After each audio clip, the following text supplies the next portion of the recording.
अस्सलामुअलैकुम। तो आज जो है अपना चैप्टर नंबर 2 कंप्लीट करेंगे और जो चैप्टर के पीछे आपको तमाम एमसीक्यूज़ दिए हुए हैं, तमाम क्वेश्चन आंसर्स, तमाम ईआरक्यूज़, तमाम सीआरक्यूज़, तमाम न्यूमेरिकल्स आज की वीडियो में इंशाल्लाह मैं आपको कराऊंगा। और याद रखिएगा ये चैप्टर बहुत ज़्यादा पेपर के पॉइंट ऑफ व्यू से इंपॉर्टेंट है, इसके न्यूमेरिकल और डेरिवेशन बहुत ज़्यादा इंपॉर्टेंट्स हैं, छोड़िएगा मत वरना नंबर कट जाएंगे। अच्छा, यहाँ पर मैं बता दूँ कि ये जितनी भी चीज़ें मैं आपको कराऊँगा वो नोट्स से कराऊँगा। नोट्स की फ़ीस है PDF में, ठीक है, 200 रुपये। अच्छा, आप जब इंशाल्लाह ये नोट्स बाय करोगे ना, दुआएं दोगे, ठीक है, मैं आपको अपने पास से कह रहा हूँ, दुआएं दोगे क्योंकि बहुत ही ज़बरदस्त माशाल्लाह से नोट्स लिखे हैं।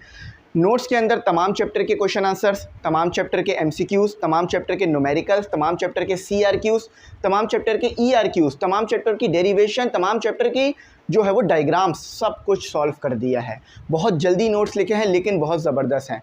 आप जब ये नोट्स बाय करोगे ना, आपको बिल्कुल भी ऐसा नहीं लगेगा 200 रुपये ज़ाया हो गए, बिल्कुल आप खुश रहोगे और दुआएं दोगे। इतने ज़बरदस्त हमने मेहनत से ये नोट्स बनाए हैं। फ़ीस कैसे पे करनी है? इजी पैसा नंबर आ रहा है, उसी पर 200 रुपये पे करो, मुझे मेरे व्हाट्सएप पे, उसी नंबर पे व्हाट्सएप भी है, कांटेक्ट करो, स्क्रीनशॉट भेज दो, जो 200 रुपये पे करे हैं इजी पैसा से उसका स्क्रीनशॉट भेजो, फ़ौरन आपको टीचर PDF भेज देंगे। बहुत ज़बरदस्त है, फ़ौरन बाय कर लेना, ठीक है। और उसी नोट से मैं पढ़ाऊँगा, चाहे तो उस नोट्स को देख भी लो कि कैसे बनाए हैं, ठीक है। न्यूमेरिकल सॉल्व कराएं, साथ साथ उसकी डायग्रामें भी बना दिए न्यूमेरिकल की ताकि आसान हो जाए। अच्छा, अब हम करेंगे अपने MCQs। ग्रुप का मैं आगे बता दूंगा, नोट्स का इसलिए बताया ताकि आप लोगों को ज़रूरत होगी इसलिए। अच्छा, सबसे पहले हमारे पास हैं MCQs, तो MCQs की हेडिंग डाल के स्टार्ट लेते हैं। MCQs भी इसकी मुश्किल है।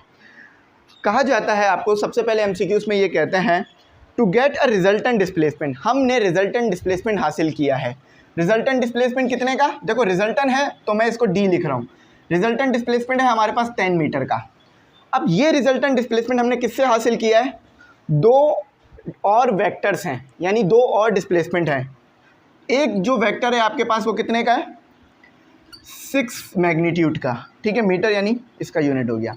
और दूसरा आपके पास डिस्प्लेसमेंट जो कि वेक्टर है कितने का है? 8 मीटर का। अब इन दोनों से आपने ये बनाना है और साथ ही साथ ये बताना है कि ये दोनों वेक्टर्स आपस में क्या हैं, यानी ये दोनों डिस्प्लेसमेंट आपने क्या है। देखो, रिजल्टेंट निकालना है, फॉर्मूला क्या होगा? D = होल रेडिकल D1 का स्क्वायर प्लस D2 का स्क्वायर। ये मैंने रिजल्टेंट का फॉर्मूला लिख दिया in term of displacement. Values को सब्सिट्यूट कर लेते हैं ज़रा। अच्छा, एक है मेरे पास D1 6 metre square plus 8 metre square. अच्छा, अब डायरेक्ट सॉल्व करते हैं, डायरेक्ट ज़रा, क्योंकि हमें यहाँ न्यूमेरिकल कर रहे हैं तो हमें ज़रूरत नहीं है कि बहुत लंबा लंबा काम खींचें, हमें आपको यहाँ पर डायरेक्ट सॉल्व करके बताता हूँ। तो ये मैंने ये लगाया स्क्वायर रूट, 6 का स्क्वायर आपको पता है 36 होता है, प्लस 8 का स्क्वायर आपको पता है यहाँ पर 64 आता है, तो 10 मीटर आ गया। देख रहे हैं, 10 मीटर बन गया।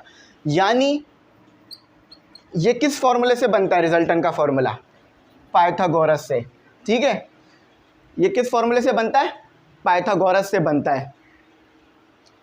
यानी ये दोनों वेक्टर्स आपस में एक दूसरे के परपेंडिकुलर हैं, ठीक है। पता है ना, पाइथागोरस थ्योरम इसी पे लगता है ना, राइट एंगल ट्रायंगल पे।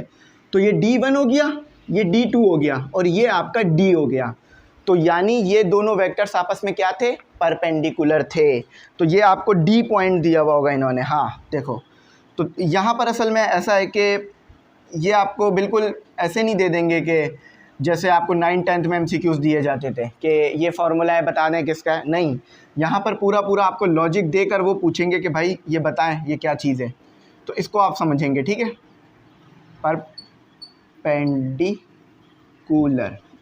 परपेंडिकुलर टू ईच अदर, ठीक है, परपेंडिकुलर टू ईच अदर यानी D लगेगा इसका हमारे पास। अच्छा, अब आ जाते हैं सेकंड वाले पर। सेकंड वाला भी सॉल्व होगा, सेकंड वाला MCQs भी सॉल्व ही होगा।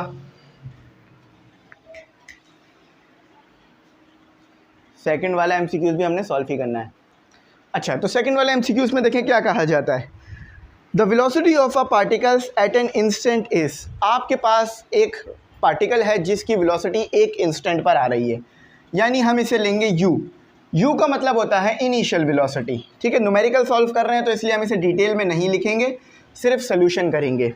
अच्छा, उसके बाद कहते हैं and after 5 second T1, 5 second के बाद आपके पास जो वेलोसिटी आ जाती है मतलब आप 5 सेकंड हो गए हैं आपके पास, ठीक है, 5 सेकंड का इंटरवल आपका गुजरता है, ये 5 है, थोड़ा थोड़ा एस टाइप लगता है ये।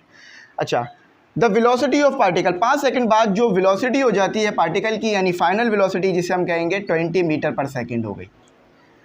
द वेलोसिटी 3 सेकंड बिफोर, अच्छा तो वेलोसिटी 3 सेकंड पहले क्या होगी ये आपने बताना है, यानी यहाँ पर आपने, ठीक है, यू प्राइम लगा लो, इसे यू प्राइम बताना है, ठीक है, यू प्राइम बताना है। अब कैसे पता लगाओगे? सबसे पहले आप एक्सेलरेशन कैलकुलेट करोगे। क्यों एक्सेलरेशन कैलकुलेट करने की ज़रूरत पड़ रही है? क्योंकि यहाँ पर मुझे इस्तेमाल करनी है फर्स्ट इक्वेशन ऑफ मोशन। अब फर्स्ट इक्वेशन मोशन ऑफ क्यों इस्तेमाल कर रहा हूँ? क्योंकि मुझे पता है मेरे पास first equation of motion acceleration के फॉर्मूले से ड्राइव होती है, लेकिन अगर मैं पहले इसके अंदर से आपके पास जो है वो एक्सेलरेशन पता कर लूँगा तो फर्स्ट इक्वेशन ऑफ मोशन में यू प्राइम आ जाएगा मेरे पास। ज़रा मैं करके दिखाता हूँ, थोड़ा सा बात मुश्किल हो रही होगी। तो ए का फॉर्मूला आपके पास क्या होता है? वी माइनस यू, ठीक है, अगर मैं इन टर्म ऑफ इनिशियल वेलोसिटी लिखूँ, इनिशियल और फाइनल। वैसे तो v2 माइनस v1 होता है, लेकिन v2 क्या होती है? फाइनल वेलोसिटी, और u क्या होती है? इनिशियल वेलोसिटी, और t। तो मेरे पास क्या आ रहा है? 20 माइनस 10 डिवाइडेड बाय 5। तो ज़रा देखते हैं मेरे पास क्या बनता है। बात समझ में आ रही है? 20 माइनस 10 डिवाइडेड बाय 5 मेरे पास आ गया 2, ठीक है, मेरे पास 2 मीटर पर सेकंड आ गया।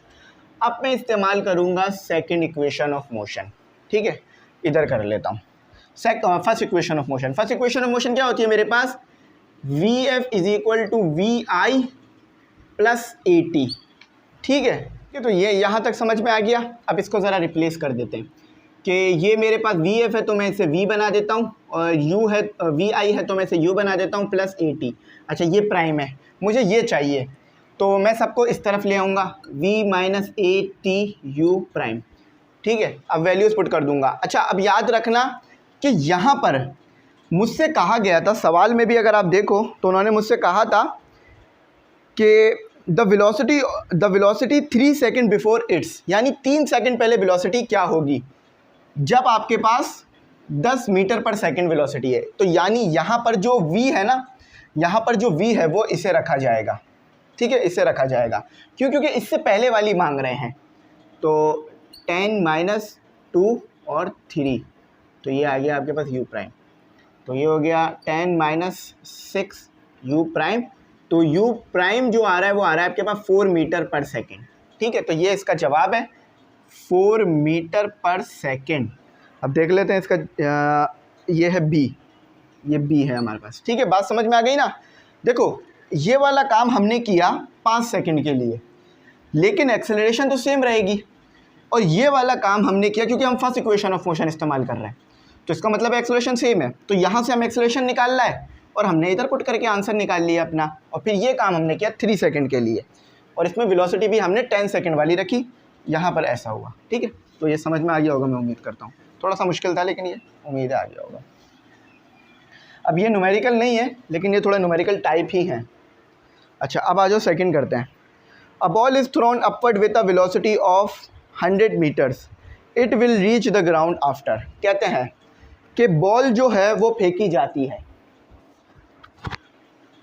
ठीक है, मैं ज़रा आपको समझा दूँ। अ बॉल इज़ थ्रोन, यानी बॉल ऊपर की तरफ फेंकी जाती है। जब हम ऊपर की तरफ किसी चीज़ को ड्रॉ करते हैं तो जी हम नेगेटिव में लेते हैं, तो यहाँ भी जी नेगेटिव में ली गई होगी। विथ अ वेलोसिटी ऑफ, अब मैं थोड़ा सा आपको डायग्राम बना के बताता हूँ कि ये आपके पास एक सरफेस है, इस पर एक स्टूडेंट खड़ा हुआ है, ये बॉल को ऊपर की तरफ फेंकता है, यहाँ पर ये बॉल आती है। अब ये बॉल जिस वेलोसिटी से फेंकी गई है वो है 100 मीटर पर सेकेंड की वेलोसिटी, ठीक है। अच्छा, वो कहते हैं कि ये बॉल यहाँ ए पॉइंट से बी पॉइंट तक जाने में, और बी पॉइंट से वापस ए पॉइंट तक आने, इसको डी पॉइंट कह लेते हैं, यानी ज़मीन से ऊपर जाने में और ऊपर से ज़मीन तक आने में कितना टाइम लेगी ये आपने बताना है, ठीक है, ये आपने बताना है। बात समझ में आ रही है कि पहले बॉल आपने फेंकी, आप सबको पता है हवा में जाएगी बॉल, फिर हवा से दोबारा ज़मीन पर आकर आपकी बॉल यहाँ पर गिरेगी, तो इन दोनों काम में कितना टाइम लगेगा ये आपने सिंपल बता देना है। अच्छा, अब यहाँ पर आपको बात क्या समझ में आती है, कौन सी इक्वेशन ऑफ मोशन मैंने इस्तेमाल करनी है, ये आपने सबसे पहले देखना है। देखो हम यहाँ पर सेकेंड और थर्ड इक्वेशन नहीं इस्तेमाल कर सकते, क्योंकि हमारे पास डिस्टेंस गिवन नहीं है, हम सिर्फ फर्स्ट इक्वेशन को इस्तेमाल कर सकते हैं। तो फर्स्ट इक्वेशन ऑफ मोशन क्या है, V F is equal to V I plus A T. ठीक है, यही है ना। सबसे पहले हम टाइम यहाँ से लेकर यहाँ तक का पता करेंगे, क्योंकि डायरेक्ट यहाँ तक नहीं आ सकते, पहले हमें स्ट्रेट लाइन में पता करना होगा, फिर वहाँ से यहाँ तक पता कर लेंगे। अब देखो बॉल जब शुरू हुई चलना तो इनिशियल वेलोसिटी उसके पास इतनी थी, यहाँ पर आकर हवा में बॉल रुकेगी, कुछ मिली सेकेंड्स के लिए रुकेगी, तो इसकी वी एफ जो है वो यहाँ पर ज़ीरो होगी। जब भी आसमान में आप कुछ फेंकते हो तो आप देखते हो वो ऊपर जाते जाते थोड़ी हल्का हो जाता है, यानी स्पीड उसकी कम होने लग जाती है। एक वक्त ऐसा आता है कि आपने जो फोर्स लगाई थी वो और जो ग्रेविटेशनल फोर्स है वो बराबर हो जाती है। तो जब दोनों फोर्सेस बराबर होंगी तो बॉडी रेस्ट में जाएगी, है ना। तो इसीलिए आप अगर नोट करो कभी बॉल हवा में फेंक कर बिल्कुल ध्यान से, तो आप देखोगे कि हवा में मैक्सिमम पॉइंट पर जाकर आपकी बॉल कुछ सेकंड्स के लिए या मिली सेकंड्स के लिए रुक जाएगी। आप अगर उसको नोट करोगे तो नोट हो जाएगा वो चीज़। तो यहाँ पर आकर आपकी बॉल रेस्ट में आ जाएगी, यानी रुक जाएगी। ठीक है, तो अब ज़रा इसको पता कर लेते हैं। वी एफ आपके पास 0 आ गया, वी आई आपके पास 100। अब जब भी आप अर्थ के सरफेस से ऊपर जाते हो, ये आपका अर्थ का सरफेस है, ठीक है, ये अर्थ है आपका, उसके सरफेस पे खड़े हो, इससे जब भी आप ऊपर जाते हो तो जी बिकम नेगेटिव। अब मैं 10 मीटर पर सेकेंड लूँगा, क्योंकि न्यूमेरिकल यहाँ MCQs यहाँ पे 10 मीटर पर सेकेंड रख के सॉल्व किया गया है। तो मेरे पास जो है वो जी नेगेटिव में आ गई। अच्छा, अब मैं 100 को उधर ले जाऊँगा तो 100 नेगेटिव हो गया, जी यहाँ पर आके नेगेटिव हो गई और टी। अच्छा, अब मैं पुट कर देता हूँ यहाँ पर वैल्यूज़, 10 आ गया, नेगेटिव को नेगेटिव ने कैंसिल कर दिया, टी आ गया। अच्छा, एक ज़ीरो से एक ज़ीरो कैंसिल हुआ, नीचे 1 बच गया, तो 10 मीटर आ रहा है, 10 सेकंड आ रहा है। ठीक है, 10 सेकंड आ रहा है। अब एक चीज़ याद रखना कि जितना टाइम ए से बी जाने में लगेगा बॉल को, उतना ही टाइम बॉल को बी से डी आने में भी लगेगा। क्यों? क्योंकि इसमें एयर रेजिस्टेंस नहीं है, एक्सेलरेशन कांस्टेंट है। तो जितना टाइम ए से बी जाने में लग रहा है उतना ही टाइम बी से ए आने में लग रहा है। तो यानी दूसरा भी जो टाइम आएगा वो 10 ही आएगा। तो 10 + 10 सेकेंड, एक 10 सेकेंड क्या कौन सा आ गया, ये वाला। एक 10 सेकेंड कौन सा आ गया, ये वाला। तो दोनों 10 को आपस में आपने ऐड कर दिया तो आ गया आपके पास 20 सेकेंड्स। अब ये न्यूमेरिकल होना चाहिए था, लेकिन ये यहाँ पर इसमें दिया हुआ इन्होंने MCQ से। तो इसमें आ रहा है आपके पास 20 सेकेंड जवाब आ रहा है, जो कि है बी। बात समझ आ गई ना। क्या बताई मैंने कि जितना टाइम ए से बी जाने में लगेगा उतना ही टाइम बी से डी आने में भी लगेगा। फॉर एग्जांपल आप ट्रेन से जा रहे हो, ठीक है, ट्रेन से जा रहे हो लाहौर, कराची से लाहौर जाने में आपको 18 घंटे लग रहे हैं। सेम रूट से ही और सेम ट्रेन से ही वापस आओ तो लाहौर से कराची आने में भी 18 घंटे ही लगने चाहिए ना, क्योंकि जाने में 18 घंटे तो आने में भी 18 घंटे। हाँ, अगर कोई ट्रेन डिले हो गई, रुक वगैरह गई, वो अलग बात है, लेकिन अगर बिल्कुल कैलकुलेशन के हिसाब से चलोगे तो आपको 18 टाइम ही लगेगा। तो यहाँ भी बिल्कुल वैसा ही हुआ। बात समझ आ गई। चलो अब थोड़ा आसान है। 2 प्रोजेक्टाइल आर फायर्ड, ये इसको लिख लिया ना, मैं मिटा देता हूँ। अब देखो टाइम तो इसमें लगेगा इन सवालों को, इन MCQs को कराने में, क्योंकि ये वो बच्चों वाले MCQs नहीं है। 2 projectiles are fired from the same point with the same speed at an angle of projection. कहते हैं 2 प्रोजेक्टाइल फायर किए जा रहे हैं। मैं दिखाता हूँ बनाकर। एक प्रोजेक्टाइल ये है और दूसरा प्रोजेक्टाइल ये है, ठीक है। एक का एंगल है 30, एक का एंगल है 60। मैंने दूसरे वाले को जानबूझ के कंप्लीट नहीं किया ताकि मैं कुछ समझा सकूं रिस्पेक्टली, यानी पहले 30 वाला फायर हुआ फिर 60 वाला फायर हुआ है।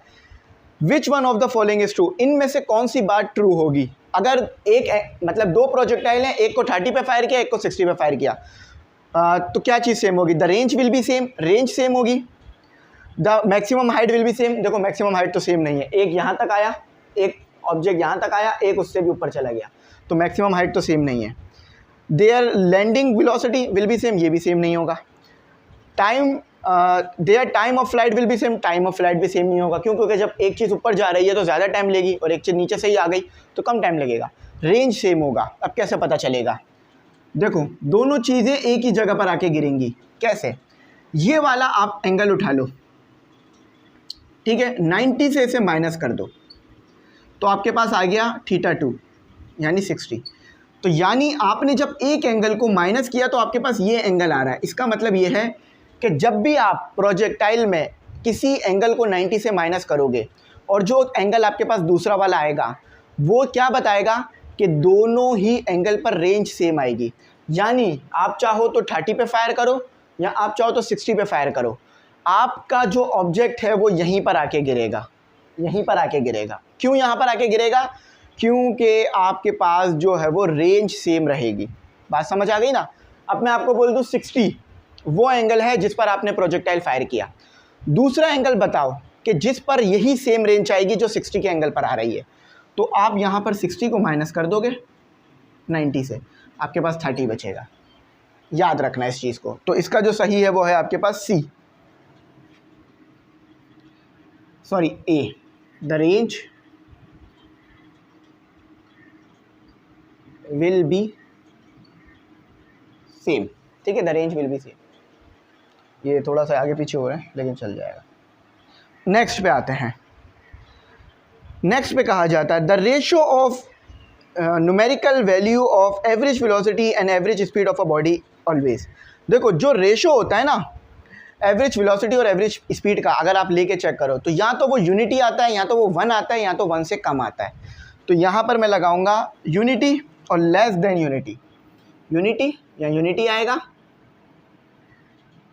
यूनिटी से मुराद होता है 1, और लेस या तो 1 से कम आएगा, 6 पर आता है। If the average velocity of a body becomes equal to the instantaneous velocity, इसको याद रख लो और ये समझाया भी था मैंने कि जब एवरेज वेलोसिटी और इंस्टेंटेनियस वेलोसिटी दोनों बराबर आ रही हैं तो इसका मतलब ये है कि जो ऑब्जेक्ट है वो यूनिफॉर्म वेलोसिटी से मूव कर रहा है। जब भी तो दोनों चीज़ें सेम आ रही हैं, यूनिफॉर्म वेलोसिटी। अच्छा, इसका आपके पास था ए, इसका आपके पास था बी, इसका आपके पास मैंने लगाया अगेन बी, 6 का भी मैंने बी लगाया, बी को मार्क किया। अच्छा, अब हम अपना आगे काम करेंगे, इधर से काम करेंगे, 7 से चलेंगे, 7C। अच्छा, कहते हैं at the top of a trajectory. देखो ट्रेजेक्ट्री क्या होती है समझेंगे, ठीक है। ये प्रोजेक्टाइल है, ठीक है, ये प्रोजेक्टाइल है। ये जो पाथ नज़र आ रहा है, ये जो कर्व है, इसे बोलते हैं ट्रेजेक्ट्री। वो पाथ जो ऑब्जेक्ट फॉलो कर कर अपने रेंज पर जाकर अपनी जो है वो लैंडिंग पॉइंट पर जाके गिरता है, यानी अपना जो फिक्स पॉइंट है उस पर गिरता है, उस पाथ को आप ट्रेजेक्ट्री कहते हो। यानी आपने यहाँ से कोई बॉल छोड़ी, वो बॉल यहाँ पर आकर यहाँ पर लैंड कर गई, तो जिस पाथ को उसने फॉलो किया या जो पाथ उसे बनाया उसे बोलते हैं जे आता है ट्रेजेक्ट्री, ठीक है, इसे बोलते हो आप ट्रेजेक्ट्री। अच्छा, अब ट्रेजेक्ट्री में आपके पास जो है वो ट्रेजेक्ट्री में आपके पास इस पॉइंट पर maximum at the top of trajectory of a projectile, at the top of a trajectory of a projectile acceleration is. तो एक्सेलरेशन आपके पास इस टॉप पर यानी सबसे ऊपर क्या होती है, जी आती है, ठीक है। तो यहाँ पर इसको लिख लो जी यानी डी। याद रखना हमेशा इस पॉइंट पर जी आ रही होगी, आपके पास जीरो नहीं आ रही होगी, ना ही मैक्सिमम ना ही मिनिमम, क्योंकि एक्सेलरेशन ड्यू टू ग्रेविटी तो चेंज ही नहीं होती ना। तो यहाँ पर वो मैक्सिमम मतलब जी आती है, सिर्फ जी आती है 8। At what angle the range of projectile becomes equal to the height of projectile. इसको अभी याद रख लो, ये होता है 75.96, लेकिन अगर राउंड ऑफ करके लिखो तो आप इसको लिखते हो 76, जो कि है सी। सेम न्यूमेरिकल आपके पास सेकंड लास्ट वाला है, सेकंड लास्ट में या लास्ट न्यूमेरिकल इसी पर है, तो वहाँ पर ये मैं डिटेल में समझाऊंगा इसी वीडियो में। लास्ट न्यूमेरिकल इस पर है, ठीक है, तो इसको मैं अभी एक्सप्लेन नहीं कर रहा, क्योंकि देखो वाइसली काम करेंगे ना, जब हमें ये आगे चीज़ पढ़नी ही है तो अभी हम क्यों समझें, अभी टाइम ज़ाया हो जाएगा आपको और मेरा दोनों का, तो इसलिए ऐसे रहने देते हैं, अभी मैं आगे समझाता हूँ इस चीज़ को, क्योंकि ये सेम न्यूमेरिकल में आ रहा है ये चीज़, यही चीज़ पता करनी होगी न्यूमेरिकल में। The angle at which dot products becomes equal to the cross product. अच्छा, वो कौन सा एंगल है जिस पर क्रॉस प्रोडक्ट और डॉट प्रोडक्ट सेम आएगा, यानी ऐसा एंगल जिस पे साइन की वैल्यू भी सेम हो, कॉस की वैल्यू भी सेम हो। 45 वो एंगल है, आप 45 रख के चेक करो, कॉस 45 और साइन 45 सेम वैल्यू देगा। डॉट प्रोडक्ट में आपके पास कॉस आता है और क्रॉस प्रोडक्ट डॉट प्रोडक्ट में आपके पास कॉस आता है, कॉस से मुराद कोसाइन, ठीक है। और डॉट प्रोडक्ट में आपके पास और क्रॉस प्रोडक्ट में आपके पास साइन आता है। तो यानी अगर ऐसा एंगल रखो जो कि दोनों सेम दें, 45 पर कॉस की वैल्यू भी सेम आएगी और साइन की वैल्यू भी सेम आएगी, तो 45 आपका इसका जवाब है। रख के चेक कर लो, पता चल जाएगा कैलकुलेटर से अपने पास। कॉस 45 रखो, साइन 45, सेम वैल्यू आएगी। If the dot product of two non zero vectors vanished. अच्छा, आपके पास दो वेक्टर हैं, वेक्टर 1 कुछ भी ले लो, फोर्स ले लो 4 न्यूटन की, नॉन ज़ीरो हैं, ठीक है। फोर्स बोलने तो फिर एफ ही लिखो, ठीक है। आपको पता है फोर्स वेक्टर होती है और एक नॉन ज़ीरो की, लेकिन इनका डॉट प्रोडक्ट ज़ीरो आ रहा है। क्यों? क्योंकि ये दोनों आपस में एक दूसरे के परपेंडिकुलर होंगे, इसीलिए ज़ीरो दे रहे हैं। बात समझ में आ गई? चलो, इसको एफ रख लो, इसको डी रख लो। इन दोनों का आपने डॉट प्रोडक्ट लिया, आपके पास ज़ीरो वर्क आया। क्यों? क्योंकि डिस्प्लेसमेंट इस डायरेक्शन में है, फोर्स इस डायरेक्शन में है, तो यहाँ पर आपके पास आएगा परपेंडिकुलर टू ईच अदर।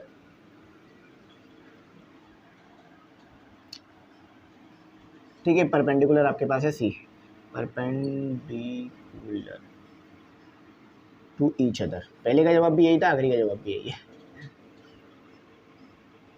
ठीक है। परपेंडिकुलर टू ईच अदर आपके पास आ गया ये सी। अब आओ वेरीफाई करते हैं सही किया या गलत किया है। पहले का डी बिल्कुल सही है, दूसरे का बी बिल्कुल सही है, तीसरे का भी बी बिल्कुल सही है, चौथे का सी, चौथे का ए आएगा, ठीक है, बिल्कुल सही है। पाँचवें का बी बिल्कुल सही है, छठे का बी बिल्कुल सही है, सातवें का डी बिल्कुल सही है, आठवें का सी बिल्कुल सही है, नवे का बी बिल्कुल सही है, 10वें का सी बिल्कुल सही है। तो सारे हमारे एमसीक्यूज़ यहाँ आके कंप्लीट हुए हैं। एमसीक्यूज़ थोड़े इसके लेंदी थे, लेकिन मैंने आपको पूरी जिम्मेदारी के साथ कराए हैं, ठीक है। अच्छा, अब मैं देखो यहाँ पर एक इम्पॉर्टेंट बात बताऊँ आपको, ग्रुप में ज़रूर ऐड हो जाना। अब ग्रुप में ऐड हो गया ना, क्या क्या फ़ायदा है। देखो, ग्रुप की फ़ीस 2000 रुपये सालाना है, साल में एक बार पे करनी है, ठीक है। इस फीस में आपको तमाम सब्जेक्ट के notes, guess paper, model paper, guess paper का सॉल्व, मॉडल पेपर का solve, test session, recorded session, live session, ऐसे का पीडीएफ, एप्लीकेशन ऐसे का पीडीएफ, एप्लीकेशन का पीडीएफ, ऐसे का पीडीएफ, एमसीक्यूज़ का पीडीएफ, मटेरियल और मिलेगा आपको। इतना सब कुछ सिर्फ 2000 फीस पर ईयर सालाना में, ठीक है, पर ईयर में। इजी पैसा नंबर स्क्रीन पर आ रहा है, उसी पर इजी पैसा करो, मुझसे कांटेक्ट करो और स्क्रीनशॉट शेयर कर दो, मैं आपको फ़ौरन ग्रुप में ऐड कर लूँगा और तमाम मटेरियल जो पहले सेंड हुआ है, प्रीवियसली जो सेंड हुआ है, वो भी मिलेगा इंशाल्लाह, ठीक है। कोई मसला नहीं बनेगा आपके लिए, पढ़ाई में पढ़ाई कर देंगे आसान। अच्छा, अब मैं काफ़ी ज़्यादा जो है वो थक गया हूँ, तो 1 मिनट थोड़ा सा बस मैं पानी ले लेता हूँ ताकि एनर्जी आ जाए।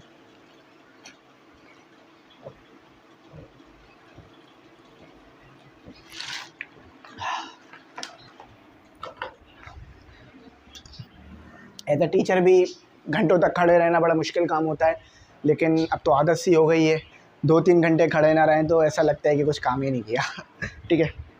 अभी देखो मैं वीडियो बना रहा हूँ ना, वीडियो बनाने से पहले पूरा सेटअप लगता है, फिर वीडियो बनती है, तो आप लोग बस अपनी दुआओं में याद रखा करें। अच्छा, चलो आओ क्वेश्चन नंबर 1 करते हैं। अब CRQs कर रहे हैं सबसे पहले हम। CRQs इंपॉर्टेंट है पेपर के लिए, पेपर में इससे क्वेश्चंस आएंगे, ठीक है। तो CRQ यानी क्वेश्चन नंबर 1 कर रहे हैं, ठीक है, CRQ का। अच्छा, कहते क्या हैं, ये सब कुछ हम पीछे पढ़ चुके हैं, बस यहाँ पर उनके आंसर्स हमने रिटर्न में लिख के देने हैं। बराबर में पूरा चलेगा, मैं बिल्कुल भी उस जगह को नहीं घेरूंगा, वो बिल्कुल बराबर में चलाता रहूँगा, तो आप उसको देखते रहना, पढ़ते रहना। Is the range equivalent to the horizontal distance to the projectile motion और दे हैव डिस्टिंक्ट मीनिंग। अच्छा, कहते हैं हॉरिजॉन्टल डिस्टेंस और आपके पास जो रेंज है, क्या वो एक जैसी चीज़ें हैं या अलग अलग है, ये बताएं। बिल्कुल ये दोनों अलग अलग हैं, लेकिन ये दोनों आपस में रिलेट करती हैं। फॉर एग्जाम्पल, आप और आपका भाई दो अलग अलग इंसान हैं, लेकिन आप दोनों का एक दूसरे से ताल्लुक़ है। क्या ताल्लुक़ है? आप दोनों एक दूसरे के भाई हैं, ठीक है। तो इसी तरह से रेंज और हॉरिजॉन्टल डिस्टेंस ये दोनों अलग अलग चीज़ें हैं, लेकिन इन दोनों का आपस में रिलेशन है। अगर एक चीज़ आपके पास सेम होगी तो ये दोनों बराबर हो जाते हैं। क्या? अगर आप जो है वो रेंज कवर करोगे, यानी आप जो है वो जहाँ पर लैंड करोगे तो वहाँ पर रेंज और हॉरिजॉन्टल डिस्टेंस दोनों सेम आते हैं। बात समझ नहीं आ रही होगी, मैं समझा देता हूँ। यहाँ पर आप यहाँ पर मौजूद हो, तो यहाँ से आपने यहाँ तक कैलकुलेट किया, ये हॉरिजॉन्टल डिस्टेंस हो गया। लेकिन आप यहाँ पर लैंड कर गए तो अब हॉरिजॉन्टल डिस्टेंस भी यही आ जाएगा और रेंज भी यही आ जाएगी आपकी। बात समझ में आई? ठीक है, तो इसको मैंने यहाँ लिखा हुआ है, यहाँ टीचर ने लिखा है the range and the horizontal distance in projectiles are relative concept, यानी एक दूसरे से ताल्लुक़ रखते हैं, but they are not exactly the same. बात समझ में आई? सेम नहीं है। चलो, हॉरिजॉन्टल डिस्टेंस क्या होता है? मैंने बता दिया कि अभी आपने लैंड नहीं किया है, आप अभी कहीं पर भी हो हवा में, तो जहाँ से स्टार्ट किया था वहाँ तक का डिस्टेंस आपके पास हॉरिजॉन्टल डिस्टेंस कहलाएगा। लेकिन अब आप ज़मीन पे लैंड कर गए हो तो यहाँ से लेकर यहाँ तक का डिस्टेंस अब आपके पास रेंज कहलाएगा, और इसे आप हॉरिजॉन्टल डिस्टेंस भी कह सकते हो, लेकिन रेंज ज़्यादा बेहतर रहेगा। हॉरिजॉन्टल डिस्टेंस की द डेफिनेशन लिखी है, रेंज की भी लिखी हुई है, पढ़ सकते हो। ठीक है, मैंने लिखा हुआ है क्योंकि देखो बहुत डिटेल में जाऊँगा ना, न्यूमेरिकल नहीं हो पाएंगे, न्यूमेरिकल बहुत ही टाइम लेगा अभी हमारा, तो कोई उसमें आसान ना समझो। लेकिन मैं इसका पूरा कॉन्सेप्ट आपको दे रहा हूँ कि पूरा समझा रहा हूँ क्या लिखी हुई है बात, क्या नहीं लिखी हुई है, लेकिन थोड़ा पढ़ देता हूँ। This refers to the total distance covered horizontally by a projectile from its initial point to a final point. ठीक है, बात समझ में आ गई ना कि ये इससे ताल्लुक़ रखता है कि आपने कितना डिस्टेंस कवर किया है ए से लेके बी तक। रेंज क्या होती है? The range specifically refers to the horizontal distance covered by the projectile along the trajectory before it hits the ground. देखो वही बात है ना कि जब उसने ग्राउंड को हिट किया तो वहाँ से लेकर स्टार्टिंग पॉइंट तक का डिस्टेंस। अच्छा, if air resistance is taken into account in case of projectile motion then what parameter of projectile are influenced. कहते हैं अगर, देखो याद रखना, जब भी आप प्रोजेक्टाइल मोशन को स्टडी करते हो एयर रेजिस्टेंस को ज़ीरो ले लेते हो। कहा जाता है आपके प्रोजेक्टाइल पर एयर रेजिस्टेंस लग रही है, क्या क्या चीज़ों पर फ़र्क पड़ेगा, यानी कौन कौन से पैरामीटर्स हैं जो तब्दील हो जाएंगे। हमेशा इस बात को याद रखना और ज़िंदगी में इस बात को अपने पास लिख के रख लो। प्रोजेक्टाइल मोशन जब स्टडी करते हो तो उसके अंदर आप जो है वो एयर रेजिस्टेंस नहीं लेते, एयर रेजिस्टेंस नहीं लेते, यानी उस पर कोई एयर नहीं लग रही, क्योंकि एयर लगने से चीज़ रुक जाती है, तो यहाँ पर एयर रेजिस्टेंस नहीं होती। लेकिन अगर एयर रेजिस्टेंस लग रही होगी तो किन किन चीज़ों पे फ़र्क पड़ेगा? ट्रेजेक्ट्री की शेप पे फ़र्क पड़ेगा, यानी फिर ट्रेजेक्ट्री की शेप ऐसी नहीं आएगी, थोड़ी टेढ़ी मेढ़ी आएगी, ठीक है, थोड़ी अलग आएगी। रेंज कम हो जाएगी, क्यों? क्योंकि अब आप पे एक फोर्स लग रही है। अगर आप अगेंस्ट द एयर फायर कर रहे हो तो फिर आपका ऑब्जेक्ट पहले गिर जाएगा, लेकिन एयर के साथ फायर कर रहे हो तो आपका ऑब्जेक्ट आगे चला जाएगा। टाइम ऑफ फ्लाइट, अब आपको टाइम ऑफ फ्लाइट ज़्यादा लगेगा, ठीक है, क्यों? क्योंकि आपकी बॉडी पर यानी आपके ऑब्जेक्ट पर फोर्स लग रही है, तो वो ज़्यादा देर एयर में रहेगा। यानी जैसे कि पतंग उड़ाते हो, उसके ऊपर फोर्स लगती है हवा, तो वो जो है वो ज़्यादा देर हवा में रह पाती है ना। हवा ना हो तो कहते हो पतंग ही नहीं उड़ रही आज। मैक्सिमम हाइट, आपकी मैक्सिमम हाइट भी कम आएगी, क्यों? क्योंकि उसके ऊपर फोर्स लग रही होगी तो वो उसको रोकेगा, तो मैक्सिमम हाइट भी ज़्यादा नहीं आने पाएगी। इम्पैक्ट वेलोसिटी भी होगी उसके अंदर एक, ठीक है। लॉन्च एंगल पर भी आपके फ़र्क पड़ेगा, यानी लॉन्च एंगल भी आपको फिर सही रखकर फायर करना पड़ेगा ताकि आप अपने टारगेट को हिट कर लो। जो लॉन्च एंगल वाले कॉन्सेप्ट हैं वो सारे ख़राब हो जाएंगे, फिर ज़रूरी नहीं है कि 45 पर ही आपको मैक्सिमम रेंज मिले, फिर आपको मैक्सिमम रेंज किसी भी एंगल पे मिलने लगेगी। और सरफेस एरिया भी आपका जो है वो ज़्यादा कवर नहीं होगा। ये सब डेफिनेशंस इसकी बराबर में लिखी हुई हैं। अच्छा, अब कहते हैं क्वेश्चन नंबर 3 पर आते हैं, तो हो गया ना, 3 करते हैं। What are some real life example of projectile motion? Can motion of an aeroplane be considered as projectile motion? कहते हैं, 2 सवाल करते हैं। कहते हैं रियल लाइफ में प्रोजेक्टाइल मोशन कहाँ देखने के लिए मिलता है? मैंने कहा था ना, अपने इर्द गिर्द साइंस देखो, फिजिक्स देखो। तो रियल लाइफ में प्रोजेक्टाइल मोशन आपको जब देखने के लिए मिलता है जब कोई फील्डर बॉल थ्रो करता है, यानी वो इनिशियली फोर्स लगाता है, इनिशियल पॉइंट पे फोर्स लगाता है, बाकी बॉल आखिरी पॉइंट तक उसी फोर्स से जाती है, यानी उसी फोर्स में जा रही होती है और कोई फोर्स बीच में नहीं लगती। अच्छा, किकिंग ऑफ फुटबॉल, जब कोई एक फुटबॉल प्लेयर किक मारता है तो भी आपके पास प्रोजेक्टाइल मोशन होता है। क्यों? क्योंकि वो सिर्फ पाँव से फोर्स लगा रहा है और बीच में कहीं फोर्स नहीं लग रही होती जो कि उसको आगे पीछे लेके जाए। डिविंग एंड क्लिफ जंपिंग, यानी जब आप डाइविंग करते हो, ठीक है, तो भी आपके पास इनिशियली आप कूद जाते हो फिर उसी फोर्स से आगे जाते रहते हो। प्रोजेक्टाइल मोशन, वेपन्स यानी बैलिस्टिक मिसाइल्स, इस तरह के इक्विपमेंट, इस तरह के जो हैं वो वेपन्स, ये भी प्रोजेक्टाइल मोशन करते हैं, बस इनिशियल फोर्स दे देते हैं फिर वो अपने पॉइंट पर चले जाते हैं। और एरोप्लेन का जो मोशन है वो प्रोजेक्टाइल नहीं होता। क्यों? क्योंकि आप स्टार्ट में उसको उड़ाते हो, ठीक है, लेकिन फिर उस पर इंजन लगा होता है जो उसको थ्रस्ट देता रहता है, ठीक है, जिसे आप बोलते हो थ्रस्ट इंजन कहते हो, जिसे आप जो है ना, यानी जिसके अंदर जो है वो प्रोपल्जन इंजन, वो रॉकेट के अंदर होता है। प्रोपल्जन इंजन रॉकेट में होता है, थ्रस्ट वाले इंजन होते हैं उसके अंदर कंबस्शन इंजन होते हैं, यानी उसके अंदर फ्यूल जलता रहता है, फोर्स मिलती रहती है। इसीलिए अगर ऐसा हुआ कि इनिशियल आपने फोर्स दे दी किसी एरोप्लेन को, वो तो कहीं भी लैंड कर जाएगा, कहीं भी गिर जाएगा, तो ऐसा नहीं किया जाता क्योंकि एयर लगती रहती है ना। क्वेश्चन नंबर 4 की तरफ आते हैं।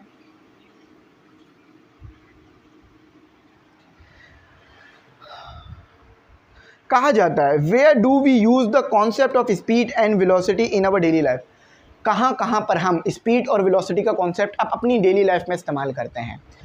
तो जब गाड़ी चला रहे होते हैं तो स्पीड मीटर दिख रहे होते हैं ना कि स्पीड ज़्यादा तो नहीं है, चलान करते हैं तो क्या बोलता है ट्रैफिक पुलिस वाले कि आपकी स्पीड ज़्यादा थी, है ना, तो ये ज़रा देखना पड़ता है। रनिंग और जॉगिंग, जब रनिंग करते हैं तो आप चेक करते हैं ना कितना डिस्टेंस कवर कर लिया, कितने टाइम में, वेलोसिटी चेक हो रही होती है, स्पीड। ट्रैवलिंग, यानी जब आप ट्रैवल करते हो तो सबसे पहले चेक कर लेते हो ना कितनी दूर जाना है और कितनी स्पीड से जाओगे, ट्रेन की क्या स्पीड है, प्लेन की क्या स्पीड है ना। चलो भूलना मत चीज़ों को। मोबाइल मैप में भी होता है ना स्पीड देखने का ऑप्शन।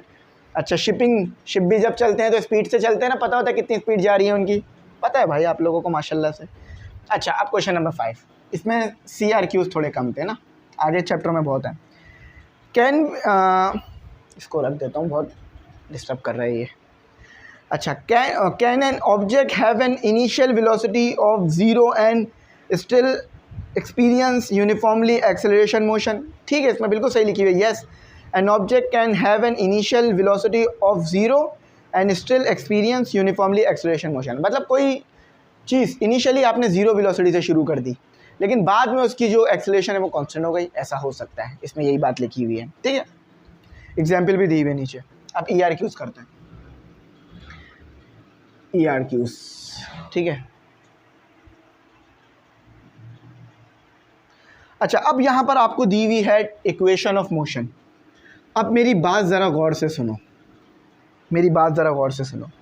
क्या लिखा हुआ है, what are the equation of uniformly acceleration motion and how they are derived. अच्छा, सबसे पहले आप यूट्यूब पे जाके लिखोगे, इसी वीडियो को रोक दो और जाके लिखो इक्वेशन ऑफ मोशन। ये तो यहाँ पर सॉल्व मौजूद है। मैंने एक इक्वेशन को सॉल्व कराने में ना 20 मिनट लिए, मैंने वीडियो सेपरेटली अपलोड करी है, तो मैं दोबारा इसको नहीं कराऊंगा क्योंकि टाइम ज़ाया होगा आपका और मेरा। मैं उम्मीद करता हूँ आप लोगों ने वो चीज़ पढ़ ली होगी। देखो, मैं पूरा चैप्टर पढ़ा कर आपको ये करा रहा हूँ, मैं डायरेक्ट ये नहीं करा रहा हूँ। अगर मैं डायरेक्ट ये कराऊंगा ना तो कमेंट सेक्शन में मुझे बहुत ज़्यादा जो है ना लोग बुरा भला कहेंगे। क्यों? क्योंकि कभी भी डायरेक्ट क्वेश्चन आंसर्स नहीं कराए जाते, पहले कॉन्सेप्ट क्लियर कराए जाते हैं। कॉन्सेप्ट मैंने क्लियर करा चुका हूँ आपको, ये नंबर लिखने का फ़ायदा ही नहीं हुआ क्योंकि वो उस पर वो पढ़ रही है रोशनी। तो मैं आपके जो है वो क्लियर करा चुका हूँ सारे कॉन्सेप्ट। तो अब मैं जो बोलता हूँ उसको ज़रा गौर से सुनो। आप सबसे पहले क्या लिखोगे, equation of motion, ME English centre class 11, आपको वीडियो मिल जाएगी, इक्वेशन ऑफ मोशन समझ लेना, ठीक है। उसके बाद फर्स्ट इक्वेशन ऑफ मोशन लिखकर लिखोगे ME English centre, derivation of first equation of motion ME English centre, video मिल जाएगी। ये जो पूरी डेरिवेशन है मैंने उधर करा दी है, देख लोगे, मैं उम्मीद करता हूँ। फिर आप लिखोगे derivation of second equation of motion ME English centre, ये वीडियो वहाँ मिल जाएगी, मैंने करा दी है, देख लोगे, ठीक है। फिर आप लिखोगे third equation of motion ME English centre, video आपको मिल जाएगी, आप समझ लोगे, कर लोगे। देखो, मैं एक बार पहले भी तो मेहनत कर चुका हूँ ना, मैं ये चीज़ करा चुका हूँ, यूट्यूब पे मौजूद है। बस थोड़ी सी हार्ड वर्क आपने करनी है।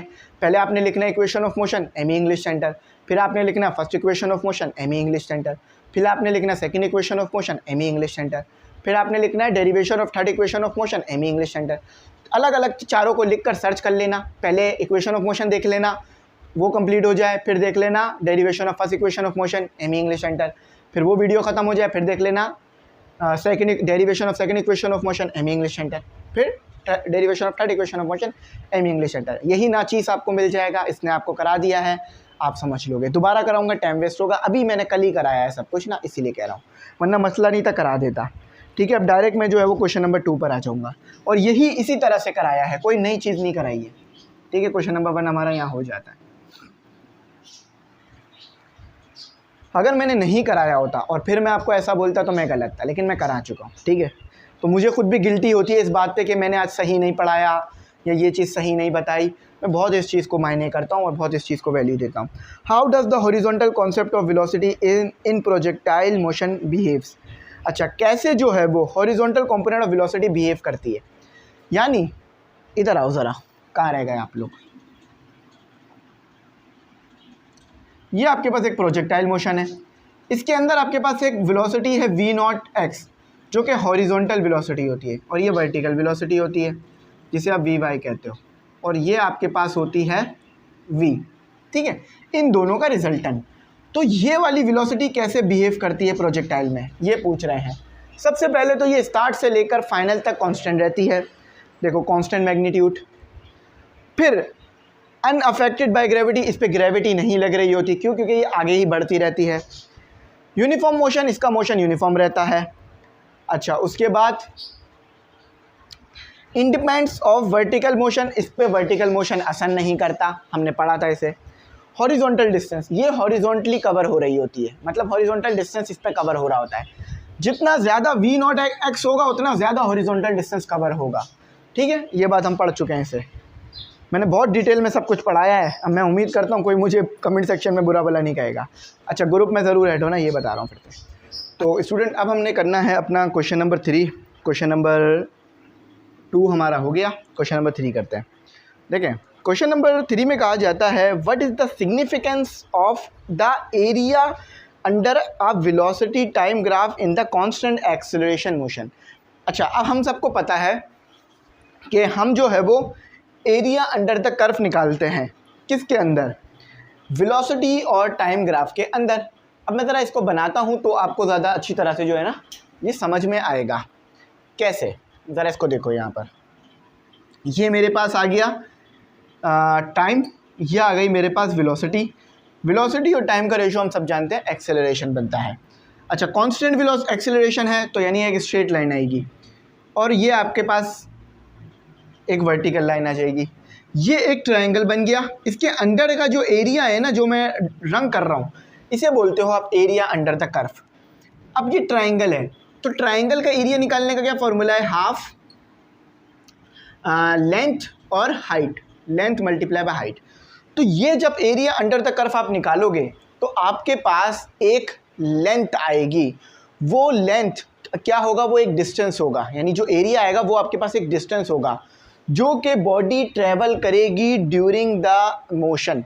यानी वेलोसिटी और टाइम ग्राफ में आप एक्सेलरेशन तो निकाल सकते हो, लेकिन अगर वो जो एरिया बन रहा है ना, वो एरिया निकाल लोगे तो वो डिस्टेंस आ जाएगा जो कि बॉडी ट्रेवल करेगी एक्सेलरेशन और वेलोसिटी और टाइम के साथ। ठीक है, ये बात याद रखना। तो ये चीज़ यहाँ लिखी हुई है, कांस्टेंट एक्सेलरेशन रखी जाती है। और हाँ, साथ ही साथ इसमें आपको ये भी बताना है कि इसकी सिग्निफिकेंस क्या होती है इस एरिया अंडर द कर्व की। ठीक है, इस area under a velocity graph की। अच्छा, एक तो साइन ऑफ एरिया, ठीक है, वो हो गया constant acceleration when an object undergoes constant acceleration the velocity time graph in a straight line. ठीक है, ये इसको डिफाइन कर दिया कि अगर एक्सेलरेशन कांस्टेंट है तो एक स्ट्रेट लाइन आपके पास बनकर आ रही होगी। ठीक है, उसके बाद साइन ऑफ एरिया, ये बता दिया कि ये डायरेक्शन बताएगा और डिस्प्लेसमेंट बताएगा कि कितना डिस्प्लेसमेंट आपने कवर किया है अगर ये एरिया अंडर द कर्व निकालोगे। यूनिफॉर्म एक्सेलरेट मोशन इक्वेशन, और इक्वेशन ऑफ मोशन आप इसके ऊपर अप्लाई कर सकते हो, जैसे कि हमने पीछे डेरिवेशन देखी। अच्छा, अब आ जाते हैं हम अपने क्वेश्चन नंबर 4 की तरफ। पूरा मैं नहीं पढ़ रहा हूँ क्योंकि न्यूमेरिकल में भी अभी बहुत ज़्यादा टाइम मुझे देना है आप लोगों को। तो how do you initial launch angle and velocity affect projectile motion. तो कैसे जो है इनिशियल एंगल और वेलोसिटी वो इफ़ेक्ट करती है प्रोजेक्टाइल मोशन पर। इसको ज़रा इस तरह से समझो कि मैं डायग्राम बना के फिर दिखाता हूँ, बात समझ में आ जाएगी आपको इंशाल्लाह। ये आपके पास है, ठीक है, आपका प्रोजेक्टाइल मोशन। अब एंगल आपके पास जितना ज़्यादा होगा, यानी जितना ज़्यादा एंगल आप कवर, मतलब जितना ज़्यादा आप एंगल लोगे उतना ज़्यादा हाइट आपके पास आएगी। तो यानी एंगल पर तो आपका प्रोजेक्टाइल मोशन डिपेंड करता है, और साथ ही साथ वेलोसिटी पर। जितना ज़्यादा वेलोसिटी इनिशियल पॉइंट पे दोगे उतना ज़्यादा आगे जाकर ऑब्जेक्ट आपका गिरेगा। तो यही बात यहाँ लिखी हुई है।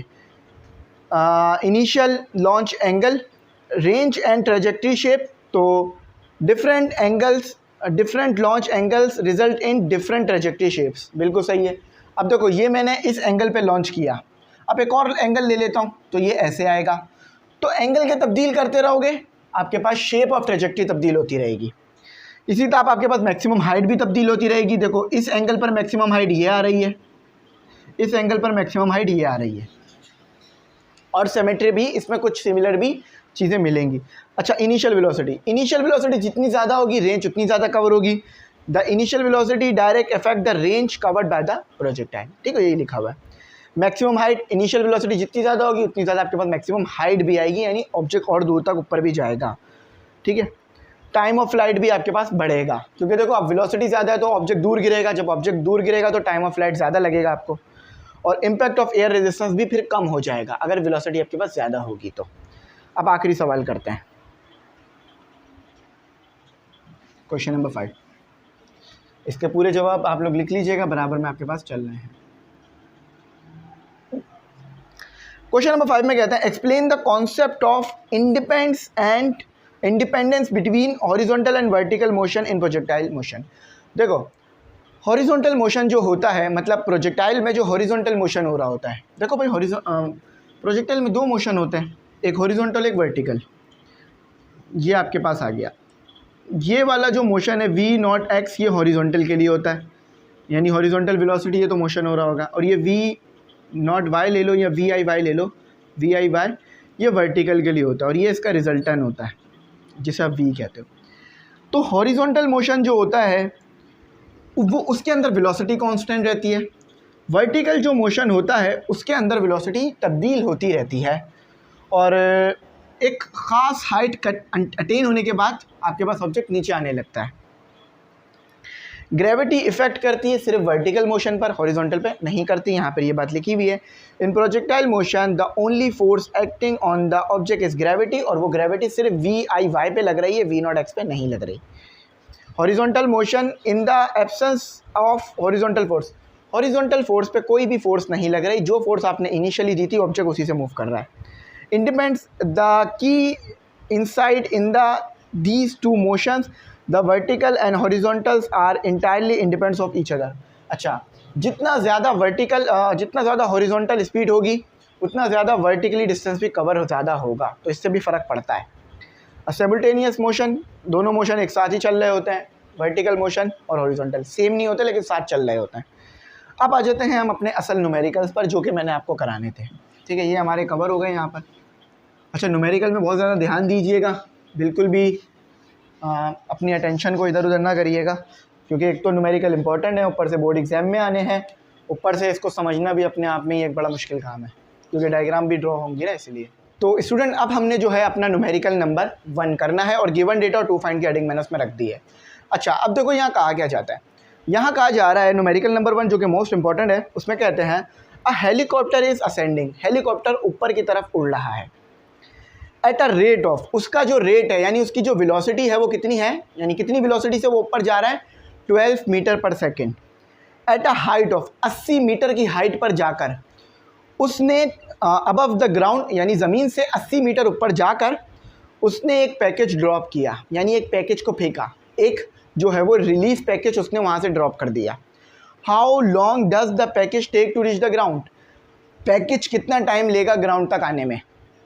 अब इसको समझो, सबसे पहले तो ये देखो वेलोसिटी कितनी दी हुई है, वेलोसिटी आपको 12 मीटर पर सेकंड की दी हुई है, आपको डिस्टेंस कितना दिया हुआ है जो कि एस प्राइम है 80 मीटर का दिया हुआ है, पता क्या करना है, टाइम पता करना है। अब टाइम ज़रा कैसे पता होगा, डायग्राम बहुत अच्छी तरह समझना।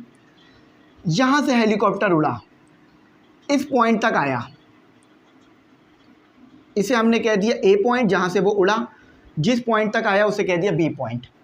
यहाँ पर आकर उसके पास एस प्राइम था जो कि था 80 मीटर, यानी 80 मीटर। 80 मीटर की हाइट पर आकर उसने एक पैकेज को ड्रॉप कर दिया है। अब जब वो पैकेज यहाँ पे ड्रॉप करेगा तो मैं यहाँ पैकेज बना देता हूँ, यानी उसने एक रिलीफ पैकेज ड्रॉप किया। लेकिन ये पैकेज डायरेक्ट ज़मीन पे नहीं आएगा, ये पहले थोड़ा ऊपर की तरफ जाएगा। तो ये इतना ऊपर की तरफ गया, सी पॉइंट तक ये गया, ठीक है। थोड़ा सा इसको नीचे करके बनाते हैं ताकि बेहतर बने। ये सी पॉइंट तक आ गया। अब सी पॉइंट तक आया तो इसने एक टाइम लिया होगा बी से सी, जिसे हम t1 कह देंगे। ए से बी जो वो आया उसकी जो वेलोसिटी थी वो थी v 12 मीटर पर सेकेंड, और ये वी आई थी, इनिशियल वेलोसिटी थी, ठीक है। ये बात याद रखना। अच्छा, अब थोड़ा सा आगे चलते हैं। यहाँ से लेकर यहाँ तक जो आपके पास टाइम है वो है t1, और यहाँ से लेकर यहाँ तक का जो आपके पास डिस्टेंस है b से लेके c वो है s1। तो जब पैकेज उसने फेंका तो पहले वो b से c गया, फिर वो c से दोबारा आपके पास a पर आया। तो उस वक़्त जो उसने टाइम लिया वो लिया t2, ठीक है। c से b आने में उसने टाइम लिया t2। देखो ये न्यूमेरिकल आसान हो जाता अगर जो पैकेज फेंका गया था वो डायरेक्ट b से a आ जाता, लेकिन पैकेज b से a नहीं आएगा, पैकेज पहले b से c जाएगा। उसकी वजह क्या है, क्योंकि उसके ऊपर एयर रेजिस्टेंस लग रही होगी, यानी एयर फोर्स लग रही होगी, तो फिर वो उसे ऊपर की तरफ ले जाएगा, इसीलिए ऐसा हुआ। तो पहले हमें टाइम पता करना पड़ेगा b से c का, फिर हमें b से c का डिस्टेंस पता करना पड़ेगा, फिर इस डिस्टेंस को इस डिस्टेंस में ऐड करना पड़ेगा, तो हमारे पास ये वाला डिस्टेंस आ जाएगा s, ठीक है। हमें ये वाला डिस्टेंस पता चलेगा तो फिर हम ये वाला टाइम कैलकुलेट कर सकेंगे। अब ज़रा हम यहाँ काम करते हैं। मैं लिखता हूँ TIME, time for B to C। इसके लिए हम इक्वेशन इस्तेमाल करेंगे, use first equation of motion, first equation of motion. क्या होती है first equation of motion, VF is equal to VI plus AT। अच्छा, अब ज़रा यहाँ पर देखो बात, यहाँ पर जब ऑब्जेक्ट आएगा, ठीक है, देखो उसके पास जो इनिशियल वेलोसिटी है, यहाँ तक इनिशियल वेलोसिटी उसके पास कितनी है 12 मीटर पर सेकेंड।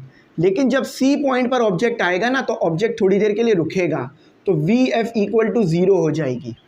क्यों, जब भी मैं कोई चीज़ ऊपर की तरफ फेंकता हूँ ना तो वो ऊपर की तरफ जाती है और फिर उसकी स्पीड हल्की होती रहती है, वो थोड़ी देर के लिए रुकती है, फिर नीचे आना शुरू होती है। तो इसीलिए VF यहाँ पर मैंने 0 ले ली है। अब सबको पुट करता हूँ मैं यहाँ पर, VF मेरे पास 0 आ गई, VI मेरे पास आ गई 12, A मेरे पास क्या आ गया, A मेरे पास आ गया G के बराबर, नेगेटिव ऑफ G। क्यों नेगेटिव ऑफ G, क्योंकि आप सरफेस से ऊपर जा रहे हो, सरफेस से ऊपर जाते हो G नेगेटिव लेनी पड़ती है, तो नेगेटिव ऑफ G होगी 9.8 मीटर पर सेकेंड स्क्वायर। इसको भी इधर रखते हैं, तो 9.8 आ गया आपके पास, और T आपने कैलकुलेट करना है। ये यहाँ प्लस हो रहा है, वहाँ जाके -12 होगा, ये यहाँ पर माइनस हो रहा है लेकिन मल्टीप्लाई हो रहा है, ठीक है, माइनस है लेकिन मल्टीप्लाई हो रहा है, तो ये माइनस इधर आ जाएगा, -12 divided by -9.8 equal to T। तो ज़रा मैं कैलकुलेटर से ज़रा इसको डिवाइड कर दूँ तो 12 divided by 9.8, the answer is 1.22। 1.22 minus two minus cancel हुआ, सेकंड आ गया। T1 आपने तो बहुत इसी से कैलकुलेट कर लिया, जो कि आया आपके पास 1.22 सेकंड। अब वो डिस्टेंस भी तो कैलकुलेट करना है जो B से C की तरफ गया, तो B से C के लिए आप इस्तेमाल करोगे, अभी भी मैं पता कर रहा हूँ distance from B to C, उसके लिए आप यूज करोगे second equation of motion, second equation of motion, second equation of motion, जो कि आपके पास क्या होती है, S is equal to V I T plus half A T square. अब G यहाँ पर फिर नेगेटिव में रखी जाएगी, उसकी वजह यह है कि अभी भी ऑब्जेक्ट ऊपर की तरफ जा रहा है, S लगा लेते हैं। अच्छा, वी आई वही आपने रखनी होगी 12 मीटर पर सेकेंड की, ठीक है। टाइम आप रखोगे 1.22 कर प्लस हाफ लिख लो, ए जो है वो 9.8 नेगेटिव में, ठीक है, 9.8 नेगेटिव में, क्यों, क्योंकि अभी भी आप ऊपर की तरफ ही मोशन कर रहे हो। और टी आप यहाँ पर रख लो अपना स्क्वायर, टी का स्क्वायर आएगा, ठीक है, टी का स्क्वायर आएगा, तो 1.2 का स्क्वायर। अब सिंपल कैलकुलेशन कर लो, मल्टीप्लाई कर देता हूँ ज़रा दोनों को मैं आपस में, तो 12 मल्टीप्लाई 1.22 तो 14.64 प्लस माइनस प्लस माइनस आ जाएगा, ठीक है। अच्छा, 1.2 का मतलब होता है 0.5, ठीक है, और 9.8 और टी का स्क्वायर 1.2 का स्क्वायर ले लेता हूँ मैं, देखो 1.2 का स्क्वायर ले लिया मैंने, तो मेरे पास है 1.44। अब इन दोनों को आपस में ऐड कर दो। अच्छा, मैंने इसको S1 कहा था तो मैं इसलिए इसको यहाँ S1 लिखता हूँ, तो मेरे पास आ रहा है 14.64 माइनस। अच्छा, अब ज़रा देखो मेरी कैलकुलेशन क्या बनती है, 0.5 multiply 9.8 multiply 1.44, the answer is 7.056, दोनों को आपस में माइनस ले लो, 14.64 माइनस 7.056, 7.584 मीटर। ये वाला डिस्टेंस भी आ गया, ये वाला टाइम भी आ गया।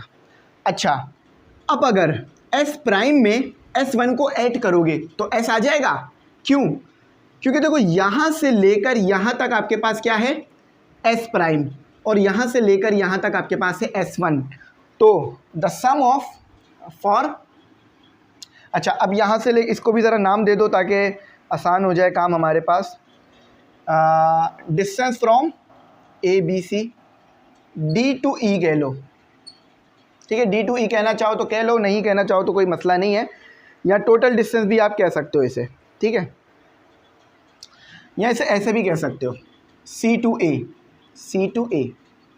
देखो यहाँ से लेके यहाँ तक जितना डिस्टेंस है, यहाँ से लेके यहाँ तक भी उतना ही डिस्टेंस है, इसलिए मैं इसे सी टू ए कह रहा हूँ। डिस्टेंस फ्रॉम सी टू ए। अच्छा, सी टू ए का डिस्टेंस कैलकुलेट करते हैं, तो मैंने क्या करना होगा, S is equal to S prime plus S1। S prime क्या है मेरे पास 80,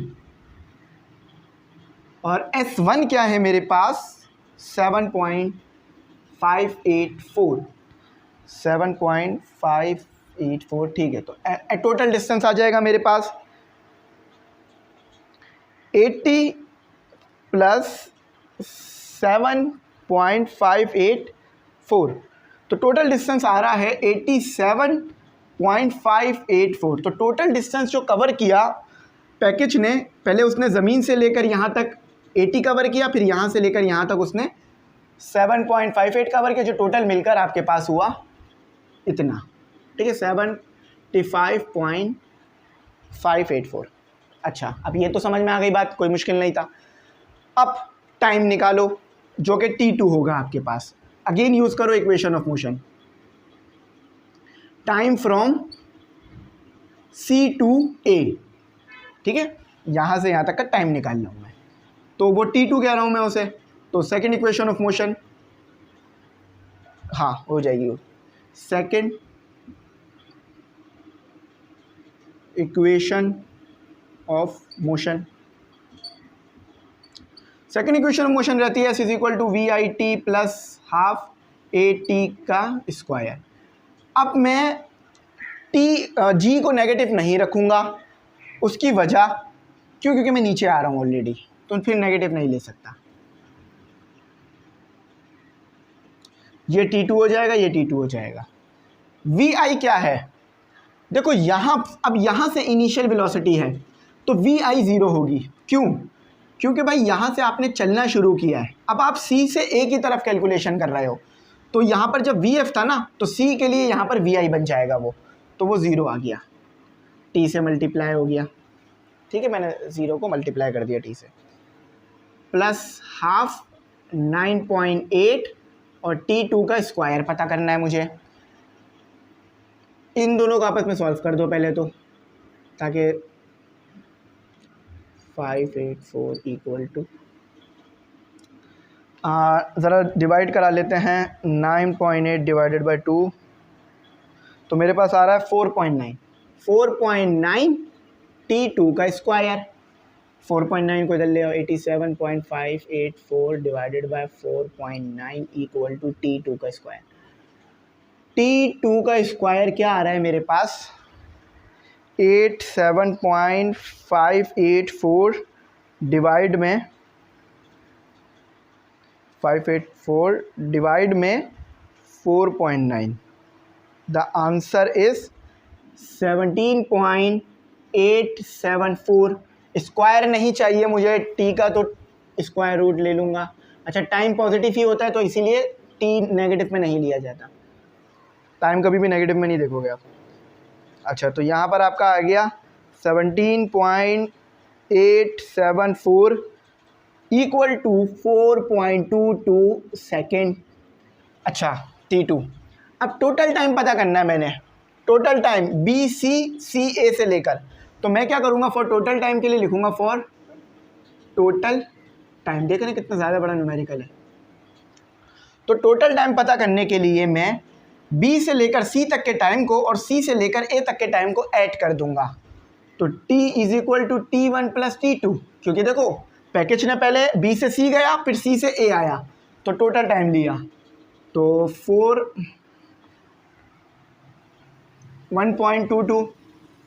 1.22 प्लस 4.22 सिंपल है 5.44।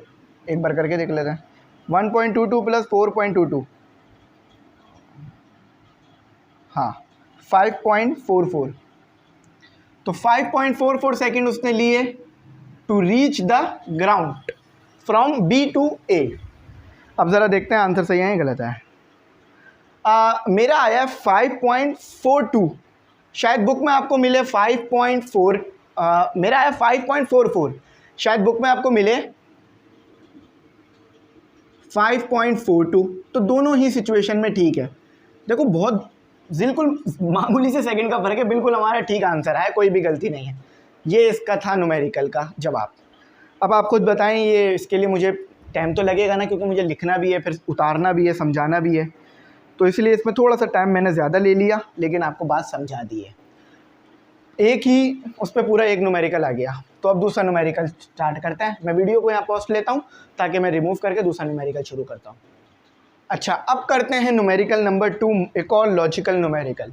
टाइम लग रहा है, मैं मानता हूँ, जब भी मैंने क्वेश्चन आंसर्स को जल्दी कराया, क्योंकि मुझे पता था न्यूमेरिकल बहुत ज़्यादा टाइम लेने वाले हैं।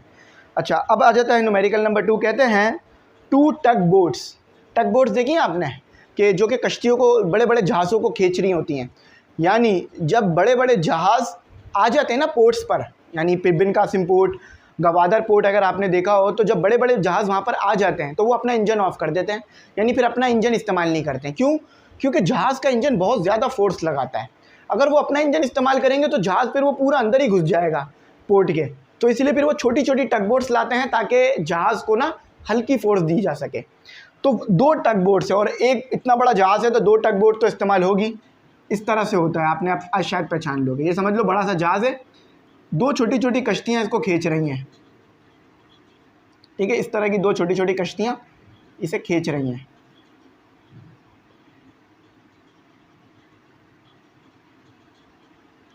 इस तरह की दो छोटी छोटी कश्तियाँ इसे खींच रही हैं आगे की तरफ, ठीक है। और ये आपका एक बड़ा वाला जहाज़ है। अब ज़रा यहाँ देखो, ships each exact a force, दोनों कश्तियाँ फोर्स लगा रही हैं, यानी दोनों कश्तियाँ सेम फोर्स लगा रही हैं। क्यों? ताकि ये जहाज़ इधर उधर ना चला जाए, एक ही तरफ रहे। ये वाली कश्ती भी फोर्स लगा रही है 6000 न्यूटन की, और ये वाली कश्ती भी फोर्स लगा रही है 6000 न्यूटन की। एंड द एंगल बिटवीन, और इन दोनों के दरमियान का एंगल, दोनों के दरमियान का एंगल कितना बन रहा है? 60, यानी दोनों को मिलाकर एंगल 60 बन रहा है। कैलकुलेट द रिजल्टेंट फोर्स, तो टोटल फोर्स क्या लग रही है जहाज़ पर वो बताना है आपने, यानी दोनों को मिलाकर जो फोर्स लग रही है वो बताना है। अभी तो अलग अलग पता है ना, मिलाकर बताओ कितनी लग रही है। अब ज़रा डायग्राम को इधर देखो, पहले गिवन डेटा देख लो। देखो force 1 force 2 equal to 6000 newton, बात समझ में आने वाली है। एंगल आपके पास टोटल है 60 डिग्री का, बात समझ में आने वाली है। टोटल फोर्स आपने बतानी है कितना लग रही है। अब ये नहीं है कि इसका F1 का स्क्वायर प्लस F2 का स्क्वायर होल रेडिकल, बिल्कुल नहीं, वो एक के लिए होता है, या दो फोर्सेस हैं। अब इसके लिए आपने क्या करना होगा, पहले तो डायग्राम समझ लो। ये जहाज़ है, ठीक है, ये जहाज़ है, जहाज़ का कोना है। एक कश्ती इस तरफ फोर्स लगा रही है, एक कश्ती इस तरफ फोर्स लगा रही है, ठीक है। टोटल एंगल है आपके पास 60। आधा एंगल आपके पास एक कश्ती के लिए चला जाएगा 30, और आधा एंगल एक कश्ती के लिए चला जाएगा 30, ठीक है। तो दोनों एंगल, दोनों के दरमियान जो एंगल बन रहा है वो 30 बन रहा है। टोटल एंगल 60 हो गया। एक्सिस कैसे ले रहा हूँ मैं, ठीक है, एक्सिस कैसे ले रहा हूँ मैं, ऊपर वाला एक्सिस में एक्स एक्सिस ले रहा हूँ, नीचे वाला एक्सिस में वाई एक्सिस ले रहा हूँ। यानी ये वाला एक्सिस जो है वो एक्स है, ऊपर वाला जो है वो वाई है। तो टग बोट 1, अच्छा मैं इसे एफ नहीं लिखता हूँ, एफ ही लिखते हैं, ज़्यादा बेहतर रहेगा, ताकि फिर कैलकुलेट टी लिख देते हैं, टी ज़्यादा अच्छा रहेगा, ठीक है। टी का मतलब टग बोट 1 की फोर्स, T2 का मतलब टग बोट 2 की फोर्स। तो T1, अच्छा एंगल के सामने वाली जो साइड होती है वो परपेंडिकुलर होती है, यानी उसके ऊपर साइन बनता है। तो T1 x हो गया, ये हो गया आपके पास T1 y, ये हो गया आपके पास T2। देखो ये टगबोट 2 है, ये टगबोट 1 है, तो ये रिजल्टेंट, ठीक है, ये रिजल्टेंट यहाँ बना लो। ये टगबोट 1 है, टगबोट 1 का रिजल्टेंट है, ये टगबोट 2 का रिजल्टेंट है। टगबोट 1 का जो कंपोनेंट है x, वो है T1x, जो कि ये रहा x कंपोनेंट ऊपर की तरफ बनाया है मैंने, फिर बता रहा हूँ ये x कंपोनेंट है, ठीक है, ये वाला x कंपोनेंट है, ये वाला y कंपोनेंट है। अच्छा टगबोट 2, ये आ गया x कंपोनेंट इसका, और यूं कर कर आएगा इसका y कंपोनेंट, जो कि मैं इधर बना रहा हूँ T2y। डायग्राम को थोड़ा जूम कर लो, नज़र आ जाएगी। अब देखो सबसे पहले मैंने निकालना होगा T1x। कैसे निकालूंगा, मैं यहाँ लिखता हूँ x कंपोनेंट्स। सबसे पहले मैं x कंपोनेंट कैलकुलेट करता हूँ, x कंपोनेंट्स, ठीक है, x कंपोनेंट्स कैलकुलेट करता हूँ मैं। x कंपोनेंट T1 के भी और T2 का भी कैलकुलेट कर रहा हूँ। मेरे पास क्या आएगा, T1x इक्वल टू, फॉर्मूला क्या आएगा, याद है ना, मैंने पढ़ाया था, रेशो पढ़ाया था। रेशो क्या पढ़ाया था मैंने आपको, sine theta equal to perpendicular hypotenuse divided by perpendicular divided by hypotenuse. Angle के सामने परपेंडिकुलर बनता है ना, तो परपेंडिकुलर क्या बन रहा है, T1x, और हाइपोटेन्यूस क्या है, T1, ये हाइपोटेन्यूस है, तो उधर ले जाओ T1 साइन थीटा और T1x। समझ गए ये फॉर्मूला कैसे बना, मुश्किल तो नहीं होगी। इसको अपने पास लिख लो, इस फॉर्मूले को, इस चीज़ को लिख लो अपने पास, इसी के नीचे लिख लो। बल्कि एक काम करते हैं ना, मैं पहला फॉर्मूला आपको ड्राइव करके यहीं लिख देता हूँ, इसे साइन थीटा। ये चीज़ मैं बार बार इसलिए बताता हूँ क्योंकि आप लोग भूलते हैं, तो इसलिए मैंने कहा बार बार बता दूँ। Sine theta equal to perpendicular क्या है, T1x, और हाइपोटेन्यूस क्या, T1, उधर ले जाओ, तो T1x पहले लिख दो, T1 साइन थीटा, ठीक है। अब बाकी इसको T1 के लिए भी रिप्लेस कर सकते हो, T2 के लिए भी रिप्लेस कर सकते हो, T3 के लिए भी रिप्लेस कर सकते, मतलब y के लिए भी रिप्लेस कर सकते हो। अच्छा अब T1x निकालना है मैंने, T1x, तो T1x निकालना है मैंने। तो T क्या है मेरे पास, 6000, साइन थीटा 30, T1x। तो 6000 साइन थीटा ले लो ज़रा, डायरेक्ट कर रहा हूँ, शायद कैलकुलेटर में डायरेक्ट ये ऑप्शन नहीं आता, इसमें तो आता है ये साइन 30, ठीक है। 3000 याद है ना, T1000। अब ये न्यूटन है, क्यों, कंपोनेंट तो है लेकिन है तो फोर्स ही ना, तो न्यूटन आएगा। अच्छा, अब x कंपोनेंट निकालेंगे, ये T1 के लिए था, फॉर T1 लिख लो यहाँ पे, फॉर T1। अब फॉर T2 के लिए निकालेंगे, T2 यानी टग बोट 2। अब उसका भी यही फॉर्मूला लगेगा, T2x equal to T2 sine theta. अच्छा, T2x इक्वल टू, देखो टग बोट तो सेम ही थी, मतलब फोर्स तो सेम ही लगा रही थी और एंगल भी सेम बना रही थी, तो T2x इक्वल टू, सेम ही चीज़ है तो सेम ही फोर्स आ जाएगी। ये आ गया आपके पास 3000 न्यूटन। अब y कंपोनेंट के लिए आ जाते हैं, क्योंकि कंपोनेंट का रिजल्टेंट निकलेगा, y कंपोनेंट फॉर T1। अच्छा, अब यहाँ पर आपके पास बन रहा है, ये परपेंडिकुलर था, ये बेस है, ठीक है, बेस ये रहा, बेस पे बन रहा है T1y, तो cos थीटा लगाओ। cos थीटा क्यों लगा रहा हूँ, y कंपोनेंट बोल के cos थीटा लगा रहे हैं सर, ये क्या बात हुई। आपने एंगल देखना है किधर बन रहा है, अगर एंगल सामने बन रहा है ना x कंपोनेंट पर, तो आप उसको फिर जो है ना परपेंडिकुलर बोलोगे। हमेशा ये बात कहीं नहीं लिखी कि परपेंडिकुलर का मतलब है y एक्सिस, नहीं, परपेंडिकुलर में x एक्सिस भी बन सकता है, जैसे देखो मैंने इसको x एक्सिस लिया, इसको y एक्सिस लिया, तो इसी तरह से मेरा जो बेस बन रहा है ना वो y एक्सिस पे बन रहा है, तो इसीलिए मैं बेस के लिए cos थीटा लूँगा। क्या आता है, बेस अपॉन हाइपोटेन्यूज, समझ में आई बात।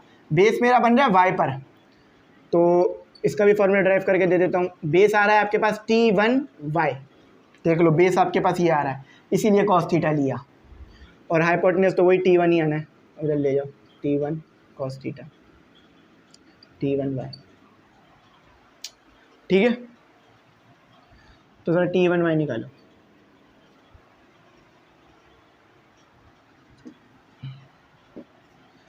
अच्छा, तो ये आ गया आपके पास, T आ गया वही 6000, और cos थीटा 30 कर लो। पढ़ाई से अच्छा मुझे नहीं लगता कोई और काम है इस वक्त आप लोग जो कर सकते हो अपने लिए। 6000 मल्टीप्लाई बाय cos 30, इसको ये SD दबा देना। अच्छा, ये ज़्यादा आ रहा है, 5196 न्यूटन, ठीक आ रहा है बिल्कुल, कोई ज़्यादा नहीं आ रहा, ठीक आ रहा है। अच्छा, बात के वो 2 पॉइंट ना लो, मसला नहीं है, मैं देख लेता हूँ 2 पॉइंट लेने की ज़रूरत है या नहीं है। हाँ ले लो, 15 भी ले लो, 1 पॉइंट के बाद का भी नंबर ले लो 15, ताकि कैलकुलेशन और अच्छी हो जाए, ठीक। अब इसी तरह से फॉर T2 के लिए करो, फॉर्मूला सेम रहेगा, T2y equal to T2 cos theta. T2 क्या है, वही 6000 की फोर्स है उसमें भी, और cos थीटा वही 630 रहेगा, तो वही सेम चीज़ ही आनी चाहिए ना। देखो यही चीज़ आएगी, क्योंकि फोर्स सेम, एंगल सेम लग रहा है, तो 5196.15 न्यूटन। अब रिजल्टेंट निकालो x कंपोनेंट का, ये बता रहा हूँ, ये न्यूमेरिकल्स होते हैं, बड़े हैं ये काफ़ी। रिजल्टेंट फॉर x कंपोनेंट बस ऐड कर देना आप, रिजल्टेंट फॉर x कंपोनेंट।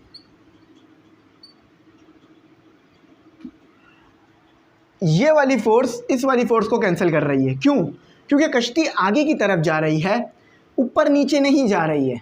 भाई देखो, कश्ती को अगर हम दो तरफ से खींच रहे हैं ना, तो वो आगे बढ़ रही है, इस तरह खींचा जा रहा है कि वो आगे बढ़े, ना कि ऊपर नीचे की तरफ चले। तो इसीलिए जो Tx आएगा आपके पास, वो T1x माइनस, एक मिनट सर, इसको थोड़ा सा मैं स्पेसिफाई कर दूं, कहीं ऐसा ना हो गलत हो जाए। हाँ, अब फोर्स करके इसको बुलाते हैं, Fx, ठीक है। तो F T1x की वजह से आएगा और प्लस माइनस होगा, क्यों, क्योंकि वो दोनों एक दूसरे के अगेंस्ट आ रही हैं, T2x। तो T1x कितना है, 3000, और T2 कितना 3000, दोनों एक दूसरे को कैंसिल करके F1x आ रहा है आपके पास, Fx आ रहा है 0 न्यूटन। क्यों 0 न्यूटन आया? देखो भाई, परपेंडिकुलर मोशन नहीं कर रहा है। T1 अगर इस तरफ खींच रही है कश्ती को, तो T2 नीचे की तरफ खींच रही है कश्ती को, तो इसीलिए ये नेगेटिव लगाया। इसीलिए कोई ऊपर नीचे मोशन नहीं हो रहा है, सिर्फ आगे पीछे मोशन हो रहा है। कश्ती आगे जा रही है, ऊपर नहीं जा रही है, तो इसीलिए नेगेटिव लगा के ख़त्म किया गया है। Resultant for Y component, resultant for Y components. काफ़ी देर से वीडियो बना रहा हूँ, अब तो मेरा अगला क्वेश्चन हो गया, अभी भी 4 न्यूमेरिकल रहते हैं, लेकिन चलो आसान है, 2-3 तो आसान है। रिजल्टेंट फॉर वाई कॉम्पोनेंट देखो आप कैसे निकलेगा। अच्छा, वाई कॉम्पोनेंट में क्या है कि दोनों आगे की तरफ जा रही हैं। F1y भी आगे की तरफ जा रहा है, F2y भी आगे की तरफ जा रहा है, दोनों कश्तियाँ आगे की तरफ जा रही हैं वाई कॉम्पोनेंट में। देखो x कॉम्पोनेंट में आगे पीछे थी, यानी अगेंस्ट थी, वाई कॉम्पोनेंट में सामने की तरफ जा रही हैं। तो Fy is equal to T1y plus T2y।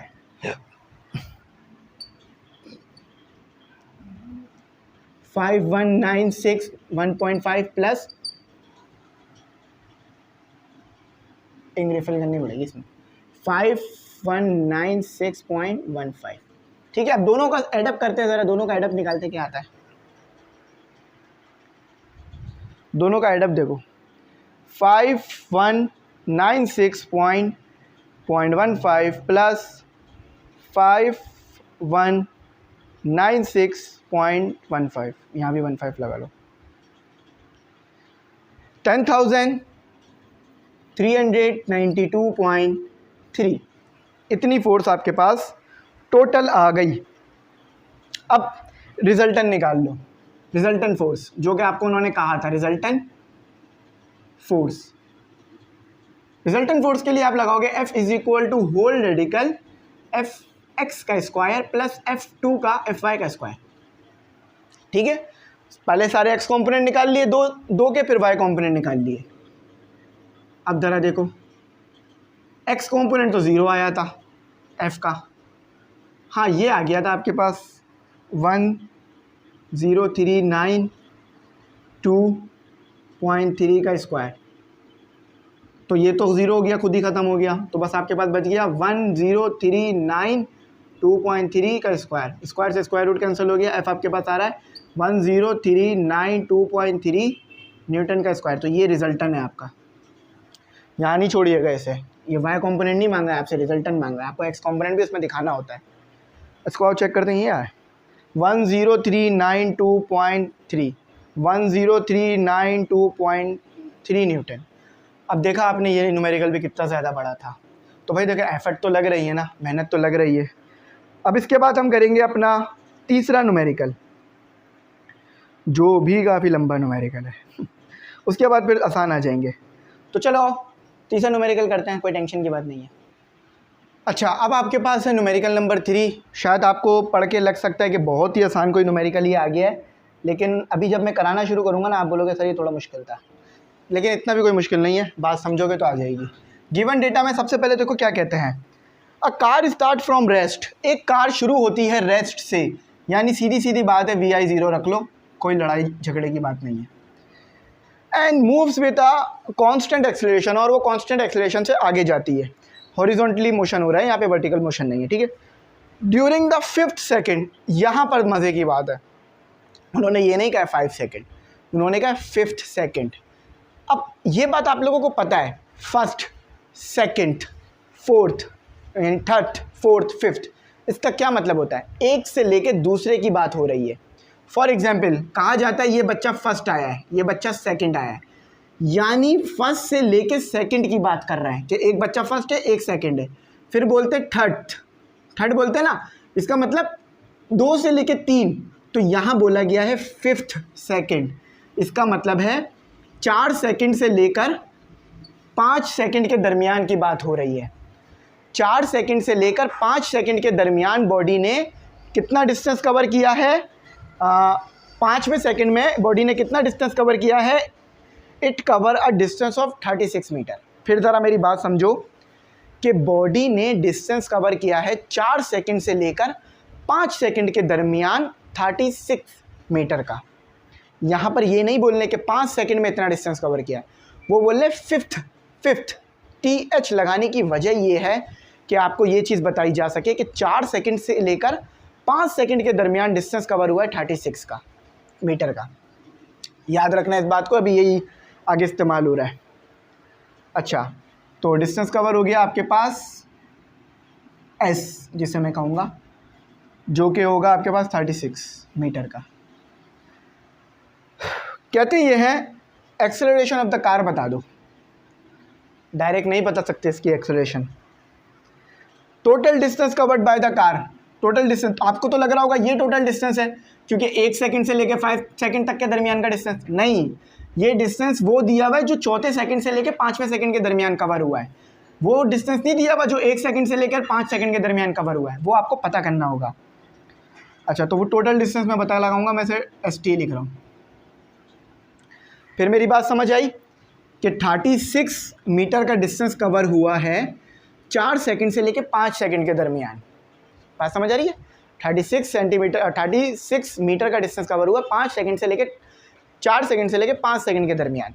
वो कह रहे हैं कि 5 सेकंड में कितना डिस्टेंस कवर होगा, 1 सेकंड से लेकर 5 सेकंड तक, वो बताओ। सबसे पहले मैं क्या करूँगा, यहाँ पर सबसे पहले मैं पता करूँगा डिस्टेंस ऑफ 5 सेकंड। सोल्यूशन लिखो।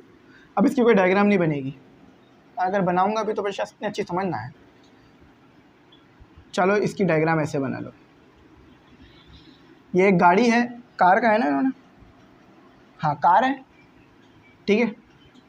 वो 4 सेकंड से चलती हुई आ रही थी, यानी जब t = 4 था तो वो चलती हुई आ रही थी, ठीक है। जब t = 5 हुआ तो उसके दरमियान यहाँ से लेकर यहाँ तक उसने डिस्टेंस कवर किया 36 मीटर का। तो वो पूछ रहे हैं जब टाइम 1 सेकंड होगा, जब टाइम 1 सेकंड होगा उससे लेकर टाइम = 5 सेकंड तक कितना डिस्टेंस कवर किया, ये बता दो, ठीक है।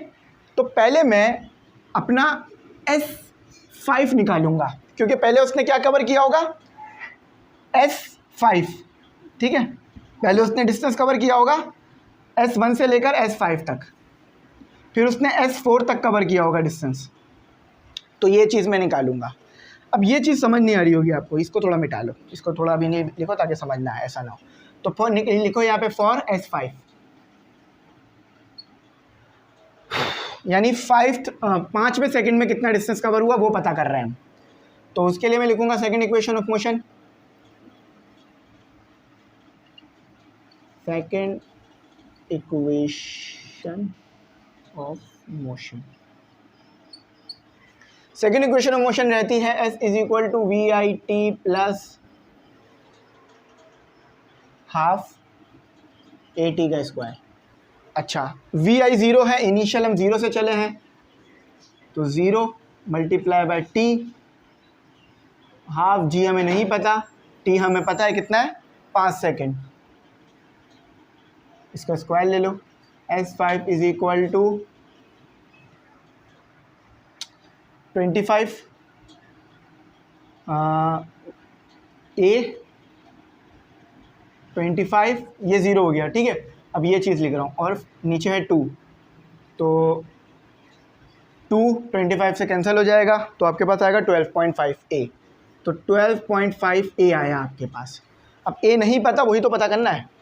अच्छा, अब मैंने डिस्टेंस निकाला S4 तक का, 1 सेकंड से लेकर S4 तक का, फॉर S4 फॉर्मूला फिर वही लगेगा, second equation of motion. Second equation of motion. अच्छा, तो formula S = VIT plus half AT²। तो देखो भाई 4 सेकंड के लिए भी तो बॉडी रेस्ट से शुरू होगी ना। जब आपके पास डिस्टेंस 4 सेकंड तक के लिए है तो भी बॉडी रेस्ट से शुरू हो रही है, जैसे 5 सेकंड के लिए। तो S4 = 0 T, हाफ A और 4 का स्क्वायर। S4 ये 0 हो गया तो ख़त्म, A आ गया, 16 आ गया और 2 से डिवाइड, ये 1 पर आता है, ये 8 पर आता है, तो 8 ए। अच्छा, अब मैंने क्या बोला था आपको कि टोटल डिस्टेंस उसने कितना कवर किया, 4 सेकंड से लेकर 5 सेकंड के दरमियान, वो था आपके पास एस। 5 सेकंड से लेकर 4 सेकंड। तो भाई फ्लैश नोटिफिकेशन की वजह से कैमरा बंद हो गया था। मैं बता दूं मैंने यहाँ क्या किया है। हमने डिस्टेंस निकाला था s is equal to S5 minus S4। क्यों? क्योंकि हमें उन्होंने बोला था ये 36 जो है वो डिस्टेंस है जो S5 और S4 के दरमियान है। थोड़ा सा मैं इसकी ब्राइटनेस को लॉक कर दूं वरना ये बड़ा तंग करेगा। हाँ, तो हमने क्या निकाला था, हमने डिस्टेंस निकाला था, हमें डिस्टेंस दिया था S5 और S4 के दरमियान।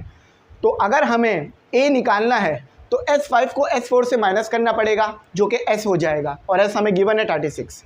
ठीक है, बात समझ आ रही है ना कि S5 और S4 को माइनस करोगे तो S आएगा, और S आपको यहाँ दे दिया था इन्होंने 36, कि S5 और S4 के दरमियान जो डिस्टेंस कवर हुआ वो 36 था। अच्छा, S5 क्या निकाला आपने? 12.5 ए, 8 ए दोनों में कॉमन निकाल लो। 12.5 माइनस 8 36 ए। अच्छा, ज़रा इनको आपस में माइनस कर दो। 12.5 माइनस 8 4.5 आ रहा है।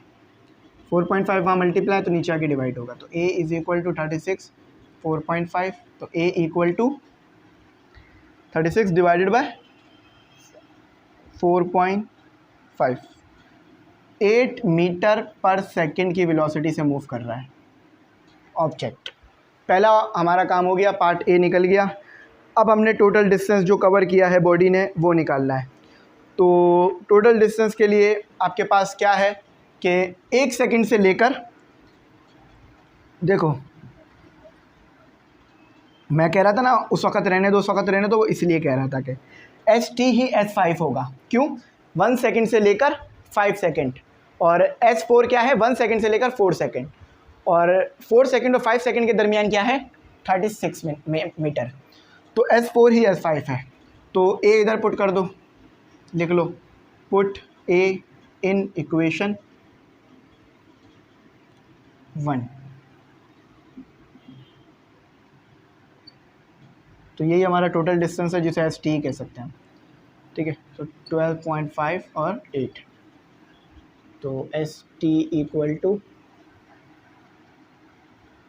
12.5 मल्टीप्लाई बाई 8 100 मीटर। तो टोटल डिस्टेंस जो बॉडी ने कवर किया 1 सेकंड से लेकर 5 सेकंड तक के दरमियान वो था 100 मीटर। 100 मीटर का डिस्टेंस कवर किया, और सिर्फ 4 और 5 सेकंड के दरमियान 36 मीटर का डिस्टेंस कवर किया, और 1 सेकंड से लेकर 5 सेकंड तक का जो डिस्टेंस कवर किया वो 100 मीटर कवर किया। अब आगे 2-3 न्यूमेरिकल आसान है, उसमें कोई इतना मुश्किल नहीं होगा। न्यूमेरिकल नंबर 4, 5, 6 करते हैं।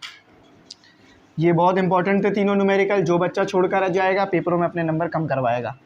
तो मैं उम्मीद करता हूँ जितनी मेहनत मैंने आपको समझाने में दी उतनी मेहनत आप इसको समझने में भी दोगे और सीख लोगे क्या बात हो रही है। कुछ भी मैंने ऐसा नहीं था जिसमें छुपाया हो या ना बताया हो। हाँ, कुछ चीज़ें मैंने बाद में बताई लेकिन बता दी। उसकी वजह ये थी कि शुरू में बताता वैसे ही समझ नहीं आती। मुझे भी समझ नहीं आएगी कि अगर कोई मुझे ऐसी बोल दे, तो समझ में आने के लिए फिर बैकग्राउंड भी तो पता होना चाहिए ना कि क्या बात हुई थी। अच्छा, ये बहुत आसान है। Showed at the range of projectile at complementary angles. अब कॉम्प्लीमेंट्री एंगल्स क्या होते हैं? Is the same with example. अच्छा, कॉम्प्लीमेंट्री एंगल्स देख लो क्या होते हैं। गिवन डेटा में आपको दिया हुआ उन्होंने कॉम्प्लीमेंट्री एंगल।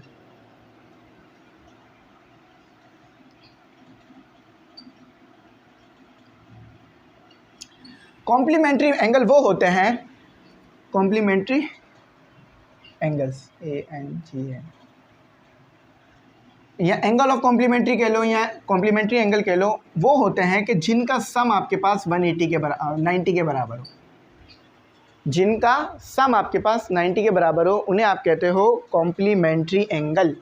अच्छा, अब मैं सपोज कर लेता हूँ कि अल्फ़ा मेरे पास होगा 60 और बीटा मेरे पास होगा 30, या ऐसे सपोज कर लो कि अल्फ़ा मेरे पास होगा 30 और बीटा मेरे पास होगा 60।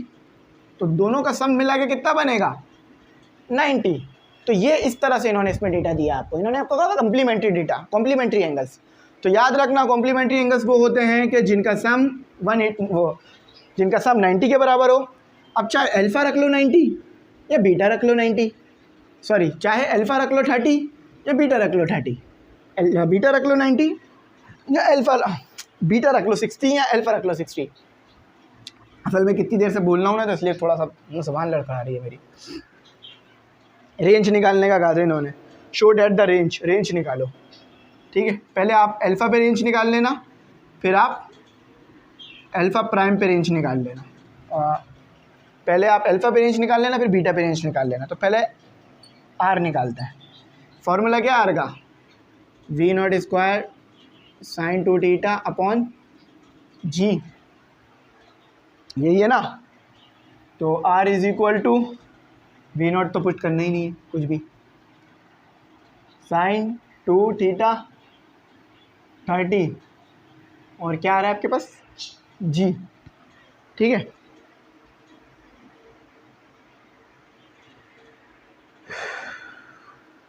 अच्छा 2 मल्टीप्लाई करा दो तो साइन 60 आ जाएगा। आओ साइन 60 दिखाता हूँ कैसे निकालता है। साइन 60, अब ये एस डी दबा देना, ठीक है। तो ये ऐसे आ जाएगा। तो साइन 60 आपके पास आ रहा है √3 divided by 2 V0 square upon g. ठीक है, अब फॉर आर प्राइम निकालो। आर प्राइम भी यही आना चाहिए, क्यों, क्योंकि दोनों का सम 90 आएगा।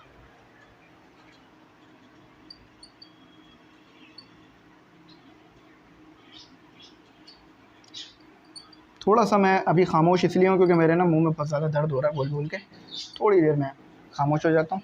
मैं लिखवाता जा रहा हूँ, एक्सप्लेन करता जा रहा हूँ, कुछ नहीं कर रहा, बस सिंपल कर रहा हूँ। ठीक है,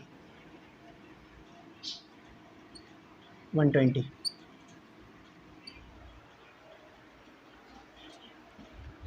थोड़ी ब्राइटनेस कम कर देता हूँ, अगर देखने में मुश्किल हो रही है तो आसान हो जाए।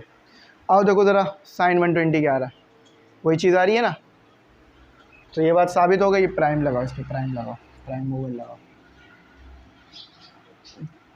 √3 divided by 2 V0 square upon g. ये देखो वही आ गया। तो बात साबित हो गई ना कि एक एंगल को अगर 90 से माइनस कराओगे तो दूसरा वो एंगल आएगा कि जिस पे सेम रेंज रहेगी।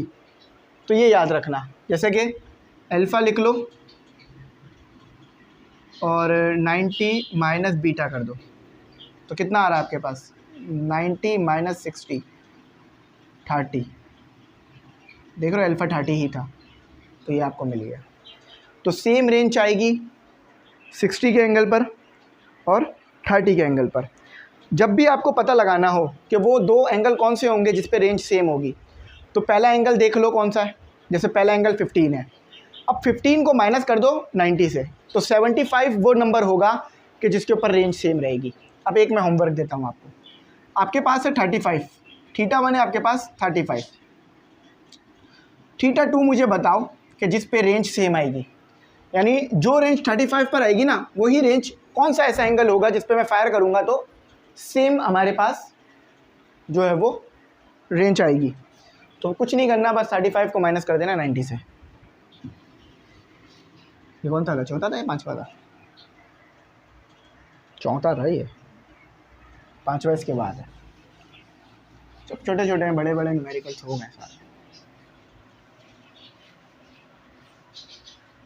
चलो भाई अगला न्यूमेरिकल करते हैं।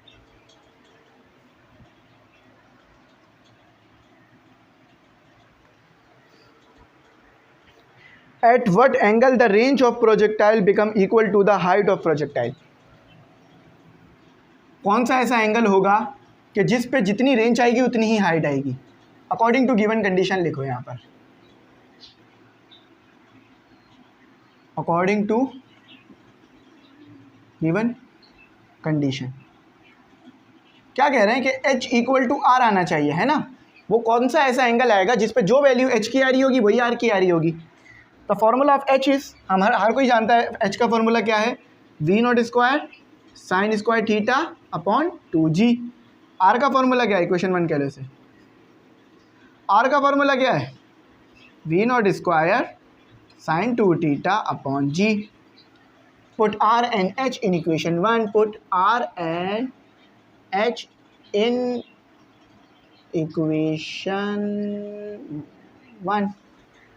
अच्छा आर है या पहले एच है ना, हाँ, तो v naught square sine square theta upon 2g, v naught square sine 2 theta upon g. अच्छा हम जानते हैं एक बात अच्छी तरीके से हेयर, सबसे पहले देखो वी नॉट स्क्वायर से वी नॉट स्क्वायर कैंसिल हो गया, जी से जी कैंसिल हो गया। अब साइन स्क्वायर थीटा से साइन 2 थीटा कैंसिल नहीं होगा, मैं ज़रा थोड़ा सही बना दूँ कहीं आप लोग उससे भी कैंसिल ना कर लें। अच्छा क्योंकि ये साइन स्क्वायर थीटा है और वो साइन 2 थीटा है, अलग अलग चीज़ है। तो हम जानते हैं कि साइन 2 थीटा किसके बराबर होता है, मैंने पढ़ाई थी ये बात आपको, 2 sign theta cos theta.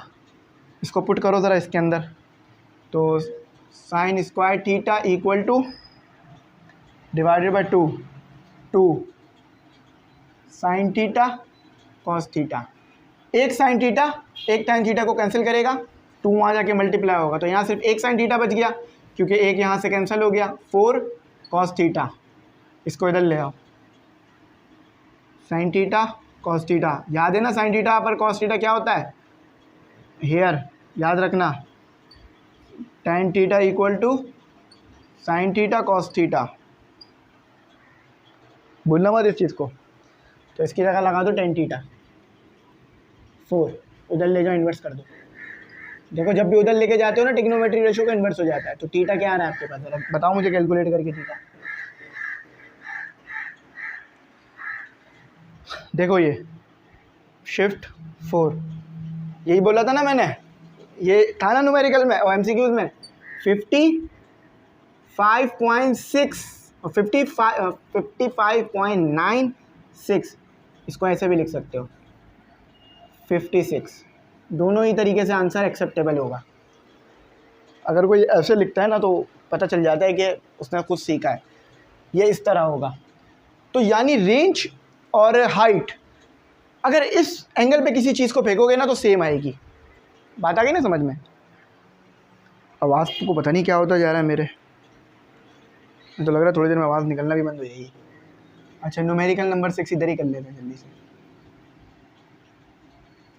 Numerical number 6, अच्छा कहते क्या है, a mortar shell is fired at a ground level target. Mortar shell fire किया जाता है, यानी एक रॉक एक आर्टरली है उससे मोटर शेल फायर किया जा रहा है। तो क्या है मोटर शेल, डिस्टेंस दिया हुआ है आपको, ऐसे ही ले लेते हैं 500 metre. Distance with the initial velocity इन्होंने इनिशियल दे दी 90 मीटर पर second. What is the launch angle क्या है ये बताओ ज़रा जल्दी से आओ। अच्छा देखो वैसे तो मैंने इसको एस रखा है, लेकिन आर लो इसे, क्यों, क्योंकि जब आप आर्टरली से कोई मटर गोला फायर करोगे तो वो कहीं जाके गिरेगा भी तो ना, किसी चीज़ को हिट भी करेगा तो रेंज होगी, एक रेंज बनेगी। इसको ऐसे समझो, यहाँ पर आपने फायर मारा, फायर यहाँ से फायर किया, यहाँ के गिरा, तो यहाँ से लेके यहाँ तक क्या आता है, रेंज आती है ना। तो बिल्कुल वही तो है। तो रेंज का फॉर्मूला क्या होता है, R is equal to V naught square sine 2 theta upon G. G negative नहीं लीजिएगा, पॉजिटिव ही आएगी, क्योंकि इस फॉर्मूले में हम नेगेटिव ड्राइव करते हुए कर चुके हैं। 90 का स्क्वायर साइन 2 थीटा ही तो पता करना है इसमें, देखो ना अननोन लिखा हुआ है 9.8। आर की क्या वैल्यू गिवन है 500। बड़े खुशनसीब होते हैं वो बच्चे जिनको मिलते हैं रोज़ के 500। तो साल मिला के 500 बनेंगे हमारे, ठीक है, 500 नहीं मिलते किसी को भी।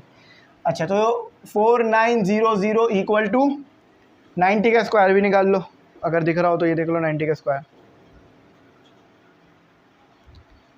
हायर ऑर्डर डेरिवेटिव 90 का स्क्वायर। तो 9100 साइन 2 थीटा, ठीक है, उसको उसके साथ लाके डिवाइड कर दो। तो 4900 divided by 8100 equal to sine 2 theta, writing सही कर लेता हूँ वरना बच्चों को मुश्किल हो जाएगा। ठीक है, डिवाइड कर देता हूँ 4900 divided by 8100। The answer is sine theta 2 theta, sine 2 theta 0.604।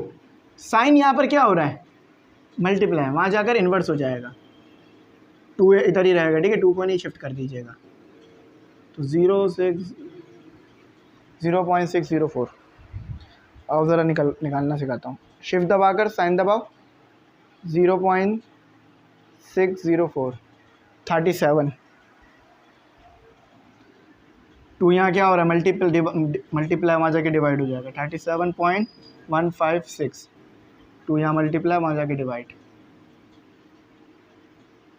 Theta आ गया आपके पास। कितना आ रहा है भाई theta, 37.156 divided by 2 equal to 18। 18 के अगर एंगल पे फायर करोगे, 18 डिग्री के एंगल पे फायर करोगे तो टारगेट जो है वो 500 मीटर की रेंज को कवर करेगा, यानी 500 मीटर दूर जाके गिरेगा आपका। एयर रेजिस्टेंस 0 होनी चाहिए। अच्छा, यही आ रहा है, लेकिन बुक में शायद ऐसे दिया हुआ हो सकता है। वैसे हमारा सेम आया, सही आया, कोई मसला नहीं है, लेकिन हमने कुछ नंबर कम लिए हैं। यहाँ पर जब हम कैलकुलेट कर रहे थे तो कुछ नंबर कम लिए, अच्छा कुछ नंबर हमने यहाँ भी कम ले लिए थे, तो जिस वजह से थोड़ा फ़र्क आ गया है। तो हो सकता है कि बुक में आपको उन्होंने ऐसे दिया हुआ कि 18.61 करके दिया हुआ, इस तरह से करीब करीब। तो दोनों ही सही है, कोई गलत नहीं है, दोनों सही हैं। अच्छा, अब मुझे ज़रा यहाँ पर बताओ कि दूसरा वो कौन सा एंगल होगा, ये थीटा 1 हो गया, थीटा 2 वो कौन सा एंगल होगा कि जिस पर सेम ही रेंज कवर होगी। कैसे निकालोगे, बिल्कुल सही, थीटा 2 निकालने के लिए 90 माइनस थीटा 1 कर दूंगा, तो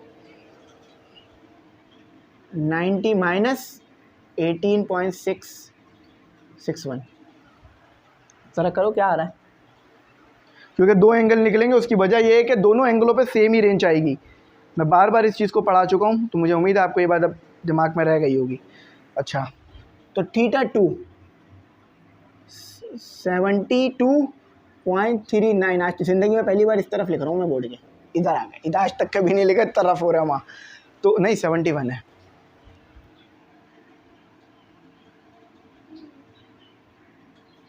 $71.39, ये वो दूसरा एंगल होगा जिस पर सेम 600 मीटर 500 मीटर की रेंज कवर हो जाएगी।